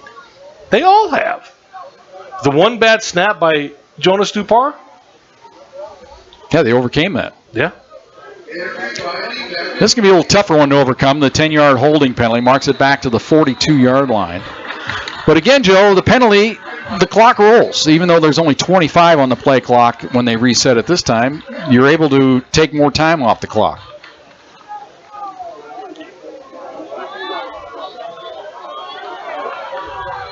I think that timeout benefited CSU Pueblo offensively. 2nd and 16. A little counterplay at Bacher this time. Breaks a tackle. Breaks to the outside. He's across midfield. 45, 40. He's got the first down. Run out of bounds. They're going to mark him down right at the 40-yard line. But another big run. And look at his running back to the huddle. He's got fresh legs for a guy that carried the load tonight. Austin Bacher. He and Mariano Camp, they switched numbers late in camp. Actually wonder what kind of deal was made there. Yeah. I'll be 32. Okay, I'll be 26 then. Because Kemp a year ago was 32. Correct. But we knew we were going to see some new names and faces tonight, and it did not disappoint. Fine is wide to the right. Mitchell in the slot to the right. They're going to give it to Bacher up the middle. He's chased down from the backside. They smelled that one out in a hurry. And here comes a flag down. This might be a face mask on the defense, is my interpretation here, as Sean Johnson was locked up with one of the defensive backs. Yeah, it is on the defense. Personal foul, face mask against Midwestern State. You saw that one. Just because he went down kind of funny. Yeah. So that marks it off down to the 25-yard line. Another 1st and 10 for the Thunderwolves. We're down to 4:08 to go here in the fourth quarter. Thunderwolves on top. Stay with us for our post-game show. Remember, Thunderwolves football this year brought to you by Waste Connections. We thank them for being our title sponsor of Thunderwolves football. Remember, we have the Car Pros John Riston Show coming your way on Wednesday night, 6 o'clock from the Thunder Zone. You and I have a lot more fun this Wednesday. Yeah, we will. For several reasons. And again, Bacher up the middle, puts his head down. Look at the pile going backwards with another holding penalty on the Thunderwolves. That one's going to be on Jonas Stupar. I'm going to guess, no, I'm going to say that's on Albertini, the backup tight end who's into the game. I saw 0. It must be 80. 80, yep. Sorry, Jonah. Sorry, Rudy. Well, it gives us a chance for the first time this year. How do you like your Albertini? Stirred and shaken, right? Shaken, not stirred. Shaken, not stirred. Well, I guess stirred and stirred. You wouldn't do them both. No, I wanted shaken, not stirred. Okay, I'm not a martini aficionado. A dirty Albertini. Although last summer I did have a couple of martinis at Latronica's with one Johnny Pasetta. It was fun. Most drinks out with Johnny Pasetta are fun. I'm waiting for the call again. I'm ready for a return engagement. 1st down and 20 for the Thunderwolves from the 35. I'm sure they're listening. Here is Bacher breaking tackles, lumbering across the 25 down to about the 24-yard line. He is fun to watch tote the pigskin, isn't he? This is how good CSU Pueblo is playing right now. They have run the same play the last 6 offensive plays, and Midwestern State knows that they're going to run that play, and they're getting positive yardage. They know it. This is like, remember the Titans. We're going to run 5 plays. Yeah, we're getting a lot of that Novocaine right now, aren't we? Oh. 2nd down and 9 from the 24-yard line. We're down to 2:40 to go. Thunderwolves on top, 45-27. So we're coming again. Bacher. And this time he'll run it. Cuts back in the middle. That time he ran right into the back of the tight end, Lucky Doo. Got a little scrum after the play, almost like the ball came loose, but I don't think it did. It was just the fact that Bacher was still on his feet. Gains a yard. It'll be 3rd down and 8 now from the 23-yard line. We're down to 2:10 to go here in this fourth quarter. Oh, they're giving him a break. Bacher's coming out of the game. He might be a little exhausted, this Texas heat. They'll bring in Keon Martinez into the game now, who showed flashes in this game. I like this kid. Could be the old thunder and lightning coming your way. And don't discount, Bingham had a couple of big runs in this game. They got depth back there is what we're trying to say. Jordan Jones, he has a touchdown in this game. And if we've said it a million times, Jim, they're going to need them all. Time taken by the Thunderwolves. We'll keep it right here as we're late in our spot package and gives us a chance to talk about next week, Joe. As we're looking forward to it already. Next Saturday night at the Thunder Bowl is Grand Valley State returns to Pueblo. I think John Riston wants a coin toss over. Yes, from that playoff from game. That playoff game, you go back to the playoff, the coin toss of the playoff game. We spent a couple of days in Michigan last year at Grand Valley State. What a great place, great team. They're a perennial Division II power in every sport. Class act, they treated us well. It's going to be great to have them open the Thunder Bowl on next Saturday. It's a night game, 6 o'clock. Tailgating should be spectacular, and this is going to put a little pep in the step of the Thunderwolves. This is going to get them some juice, well-earned juice. Well, it'll get the Thunderwolves probably back into the polls this week, and you're going to already have Grand Valley up there, going to be in the top 3 probably. This is a good, they beat a quality Mines team. Could be one of the premier games in the country next week. Mines and Angelo State, another big game next week. Play action. Kroll looks, fires over the middle. Incomplete. He was trying to get it to Paulus. As Kroll was facing a little pressure there. Paulus was just starting to break free on the post pattern, but Kroll had to make sure he got rid of that ball. You got to kick well, they're not going to kick it, but I would just to work on it. Get him some touches, get him some. But if you kick it, are you putting salt in the wound? John respects Bill Maskell and the Midwestern program. I think you kick it. I don't know why they're not kicking it. Well, because then it's only a 40-yarder. Yeah, but you're up 18 with a minute to go. You run the ball. Oh, no. You're going to pass. Oh, my. Flat caught. Oh, my. 10-5, touchdown, Thunderwolves. Oh, my. That's why you don't kick a field goal. Because Keon Martinez just runs to the house. And we talked about the explosiveness of Keon Martinez, and he got on the edge, and the backer couldn't chase him down. Just a little, we used to call it the wheel route when Matthews used to run it all the time for the Thunderwolves. Well, that Nova game put him to sleep because that just woke everybody up that's left in this stadium. 51-27 with the extra point coming. And there was no linebacker that was going to keep up with Martinez on that route around the left side. And a good strike there by Kroll, led him beautifully, right in stride into the end zone.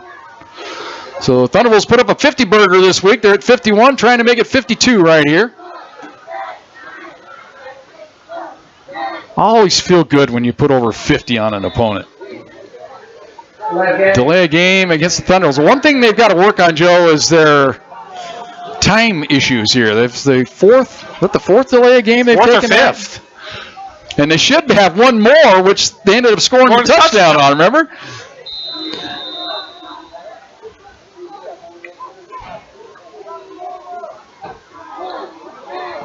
Or maybe it was they got the interference call. I don't know if they scored a touchdown, but it was a pivotal play at the time, I remember. When it should have been a pass or a delay a game call, and they didn't give it to him, and the Thunderbolts ended up getting a successful play. Kick is up, and it is good. 1:31 to go here. Fourth quarter, Thunderbolts lead at 52-27 on Fox Sports Pueblo. This is CSU Pueblo Thunderbolts football on Fox Sports Pueblo 1350. Let's head to the field and join the voices of the pack, Jim Brooks and Joe Cervi. 52-27, Thunderbolts lead it. Minute 31 to go here. Down in, I guess it'd be up in Canyon, Texas. Up and over. 27-6. I guess it's just more or less a cross. West Texas A&M leads Western State 27-6. Or the college formerly known as Western State is Western Colorado University now. The Hunter Hughes All-Stars beating the Jazz Baines All-Stars. Fair catch taken at Smart the 8, play. so that'll move it out to the 25-yard line. So what we'll do on our post-game show is we'll come back. We won't have our interview tonight with John Riston because of our wireless issue. We could talk about ebbs and flows. Yeah, we could do. We could just do an impression of peaks him. and valleys, ebbs and flows. I know enough Ristonisms to last us a coach's show. Benny Bash has our highlight package. He'll be sending that to me shortly, so we'll look that over and we'll do those for you. Highlights of the game. We'll have a stat wrap up, and then Benny will get you a scoreboard show. And we'll get the heck on out of here. Some in all realities. Yeah, exactly.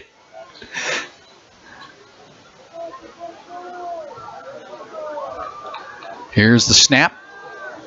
Looking right, firing it right, and caught, but not much there. Good defensive pressure by the Thunderwolves there. I think that was Fincher that came in there. Well, these guys are getting a little bit of playing time in this last minute and a half, and they're loving it. Emmanuel Fincher? That's who came up and made the stick, yeah. They got the nickel and dime package. Now, this is all defensive backs. Gain of 3, second down and 7. They look right, fire it right into a stack of players, and it goes incomplete. Well, CSU Pueblo John a little bit, and no need.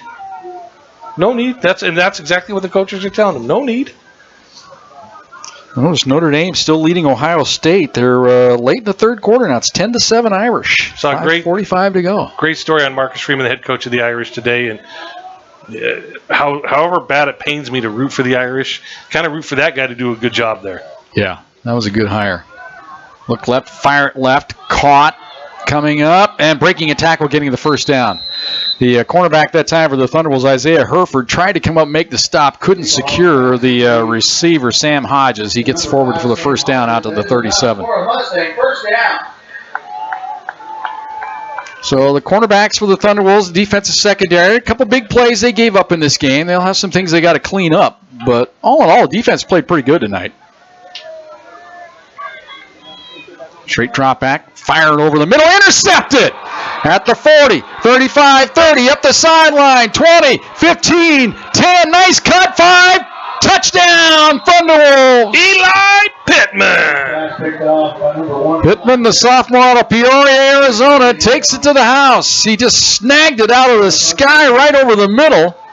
That was a tough grab, Joe. That was a fastball. That might get you a look from Bradley Brown, the receivers coach. And he knew what to do with it there. Donnell Liamidi from his perch way up in heaven, looking down on that one, had to like that return. That would made him proud. He's hugging him up. Well, what few fans were remaining are now gone. With looking down, aren't they? They just not many heads up. Ball's down, kick is up, and it is good. 42 seconds to go here in the ball game. Thunderwolves lead it 59-27. One more chance to thank our sponsors on Fox Sports Pueblo. This is CSU Pueblo Thunderwolves football on Fox Sports Pueblo 1350. Let's head to the field and join the voices of the pack, Jim Brooks and Joe Cervi. Here's the kick. Fair catch signaled for and taken for at the 8. That means it'll come out to the 25-yard line. Of course, doing the kickoff duties tonight for the Thunderwolves is Jacob Willig. He does the place kicking that doesn't result in points. And Sullivan Moon's been doing the kicks that result in points. You know, and we haven't mentioned it. I mean, Paul might have mentioned, I don't know if he was on air or just talking this, but they've made all their field goals and extra points tonight. They did not have a good week of practice doing that. Mm-hmm. So to split the uprights the entire game is a win-win-win for the special teams coach, John Risty.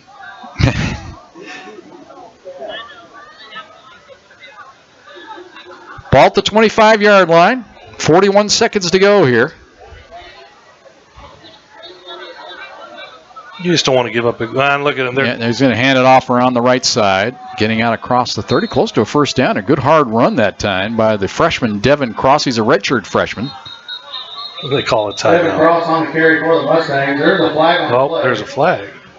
Might be a reason there was a big hole on that side, unless it's a face mask down the field. The flag is a couple yards up the field at the 37-yard line. The gain was out to the 34.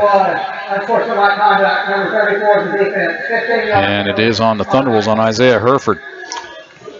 There's just no need for that. There's no need for that. Those selfish penalties, you want to make John Riston's skin crawl? Get a couple of those. Ball at the 49-yard line. They hand it up the middle. And again, just a simple running play here to Cross.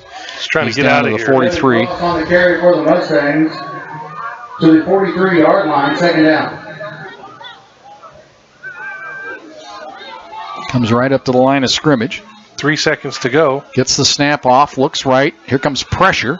Flushed out of the pocket to the right, up the sideline, incomplete, and that will do it. It's a final. Thunderwolves win it. Flag. Yep, we got a flag. Game can't end on a flag on the defense. It can end if the flag's on the offense. I think it is against Midwestern State. Game's over. Yep, there it is. Illegal formation against Midwestern State. Game's over. Thunderwolves win the opener 59-27. Stay tuned for our Thunderwolves postgame show. It comes your way next on Fox Sports Pueblo.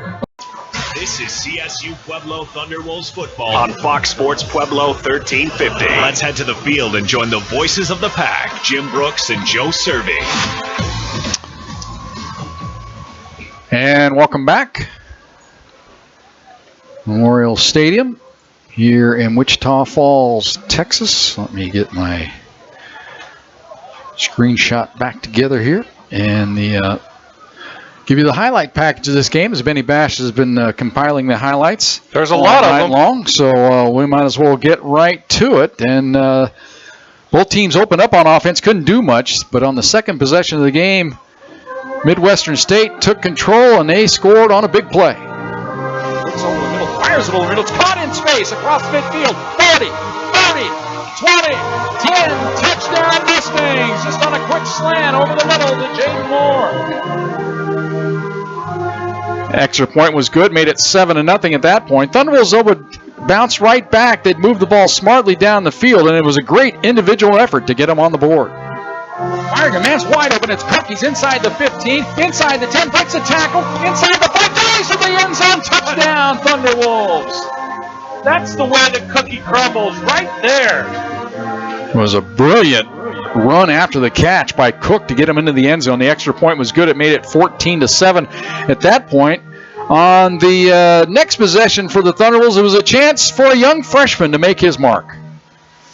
Now fires it up the sideline. He's got McGarity open, and he's got it inside the 30, inside the 20, inside the 10. Touchdown, Thunderwolves. So the freshman makes his presence felt immediately for the Pack. Look at that lefty chuck it, Jim. Extra point was good, made it 14-7. Thunderwolves had their first lead. They would get the ball back again and move it down the field. Now, Joe and I we always questioned running from the shotgun on the goal line, but the Thunderwolves made it pay off.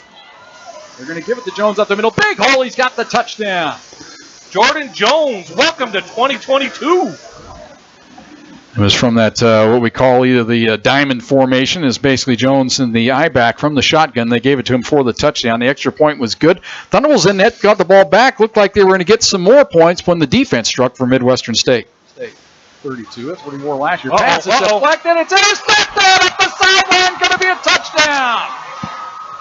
All the way back for Midwestern State, it's Justin Guillory on the interception return for a touchdown. Now the question is, will it be an interception return or a fumble? Looked like his arm was coming forward. He was hit right as he was about to throw it, and it ends up being a touchdown for the Mustangs. So the game just flipped right there. And it was indeed ruled an interception. The extra point good, made it 21-14 at that point, but the Thunderwolves would bounce back with a big play on their next possession. Blitz, play action, pass, caught, Cook, first down and more, across the 45-50, off to the races. 30, 20, you'll never catch him. Touchdown, Thunderwolves. Extra point was good. Thunderwolves then would get a field goal late in the first half, led the ball game 31-14. They would take the second half kickoff and march it right down the field. Back up tight end. They give it to Bach up the middle, puts his head down, lumbers into the end zone, touchdown. Welcome to the Pack, Austin Bach. That made it 38-14 at that point. Thunderwolves then get the ball back again, and they went to the new running back, the big load. Martinez adjusts the right side. They fake it to him. Square in pattern. Back shoulder throw. Touchdown, Thunderwolves. Okay, that was actually a touchdown pass to Csu Pueblo. And I have lost track of what the score was at that point. It's a lot to a little. Yeah, Midwestern then got the ball back, and they weren't done in this ball game. They hit a big play.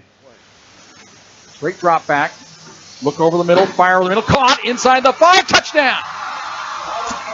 Right down the middle of the field, and Harvey has the touchdown for the Mustangs. Now, kind of inexplicably, Midwestern State went for 2 there, and they missed it, so it was 45-20 at that point. Then they again get on the board. Look, fire up the right sideline. Man, it's wide open. That's a touchdown. And it made it 45-27. Thunderwolves, though, then restored a little order on offense, and this time they went to that old stand by the wheel route. Pass. Oh, my. Flat caught. Oh, my.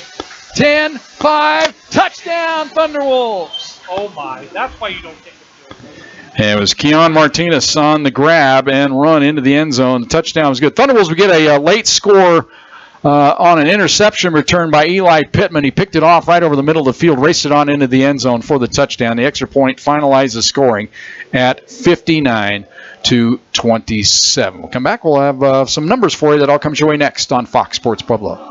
Third quarter. Thunderwolves football on Fox Sports Pueblo 1350. Let's head to the field and join the voices of the Pack, Jim Brooks and Joe Cervi. And welcome back to Memorial Stadium here in Wichita Falls, Texas. We were hoping to be able to bring you some numbers, but they haven't brought us the final stat sheet yet, and we're kind of on a deadline here because we got to get the heck on up out of here to go catch a plane to get home, so we get home at a reasonable hour tonight. And we thank Kevin Shriver for putting that all together, and Shriver Air with Paul Plinsky and our special guests that'll be on the plane with us. And Joe, all in all, when you look at this ball game, Thunderwolves, after falling behind early, didn't panic. They just stayed with the course, and the offense made gigantic strides compared to what we had last year. Okay, this is going to sound like a simplistic version of what happened, but these were different names, but this was pack football. Does that make sense? Yeah. Different names. There's a lot of new players, a lot of kids that we haven't seen or talked much about in the past, but a bruising running game, a quarterback that was on the money, receivers that went and made plays, and a defense other than one big play and some stuff late in the game when it was hurry up and they were kind of out of sync, played a really pretty good ball game on the road to open against a ranked team in 100-degree weather in Texas.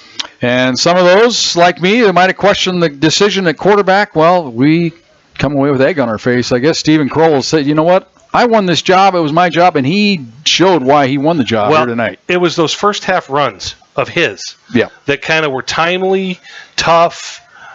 I need to get us a 5 yards. I can get 5, but I need 7, and I'm going to get that 7. That's the kind of attitude he has in the locker room. And that locker room mentality, that leadership that he has displayed last year and even this year and through the spring is what earned him the start. And you can't do better than 59-27 on the road against a ranked team to open a season. And all this does, Joe, you get 1-0. It's only one game, but, man, it sure makes the rest of the season. You look at it right now, I know it's only one game at a time next week, but now you're thinking, man, now we got a nationally ranked power coming into our place. It's a chance to make another step forward, but you feel a lot better about things this year than you did at the end of last year. Well, you're going to take it 1 week at a time, but this sets up next week. Yeah. Next week is so much more meaningful now because it's you go out and get one at home in front of your fans, your home fans. It's your home opener. It's going to be 6,000, 7,000 people there on Saturday night against a perennial power.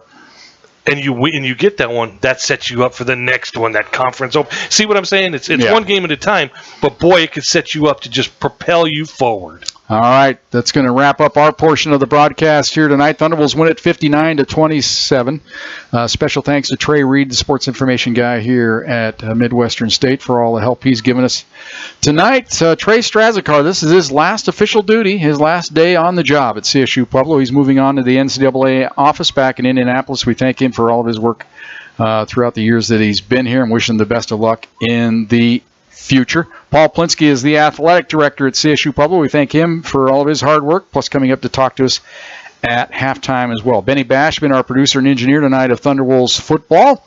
He'll be with us all season long. Special reminder, we have the John Riston Show coming your way on Wednesday night, 6 o'clock from Thunder Zone Pizza and Tap House.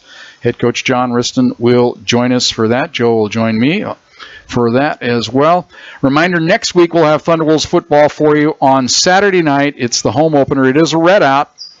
Remember, Thunderwolves football this year brought to you by Waste Connections, and it's a red out next week. Grand Valley State. They'll be ranked in the top 5 for sure. They were 5th ranked coming in this week. They defeated the number 3 ranked team, so they'll be up there at least 4th, maybe 3rd when they come in next week to the Thunder Bowl. We hope you can join us for that game. Once again, it'll be a 5:30 pregame show, 6 o'clock kickoff right here on Fox Sports Pueblo. My partner's Joe Cervi. Come back after this timeout. Benny Bash will have a complete scoreboard show. But for Joe and I, we wish you good night from Wichita Falls.